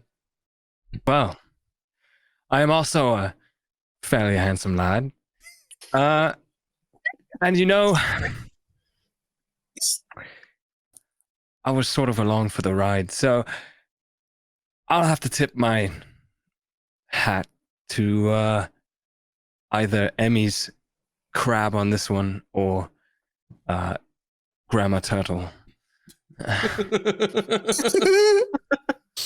Last but not least, Taj. Well, Tosh deserves it because she put people to sleep and made people see the death. I think that's good enough reason to vote MVP for her. All right. And I will say, even though we have a little time extra at the end because I didn't want to run out, as of now, I'm calling it before the timer is up. Cooter has got the MVP with 60% of the votes. First blood, so 60% of the vote. Cooter, put an inspiration on your character sheet. Please go Thank follow these wonderful creators. so Their links much are in the love. chat there. They all are excellent creators and amazing friends, so you should go support them. But with that being said, thanks so much for watching our first episode of Campaign 2. And come back Tuesday, because guess what we're going to be working on? Map art? Did someone say map? Do we need a new world map? I don't know. New world map? Fun. Where's that gonna be at? I could work on that if you guys want me to. Okay, Tuesday it is. Yeah, Tuesday at where? 7. This channel, here on this channel, Tuesday at 7 p.m. Pacific time. On Tuesday. Twitch? See you all then on Twitch and on YouTube. Wow. Wow. And Monday at 6 p.m. you're going to watch Tome of Knowledge here on Twitch and or YouTube with myself, Virtual Spectre, and Moves Like Jagger talking about some D&D fun times. That's So right. Not only do we have come content check on us out. Tuesdays, now we have content on Mondays. That's We're a right. 3 days a week content kind of stream, y'all. 3 times a week. Look at us. Who would have thought? Look at us. Do it. It's Not great. me. Yeah, look at us. Who would have thought? Not me. No way. Anyway, thank you all so much. And we will see you all next week. Bye, everyone. Gotta be back. See ya. You. Thank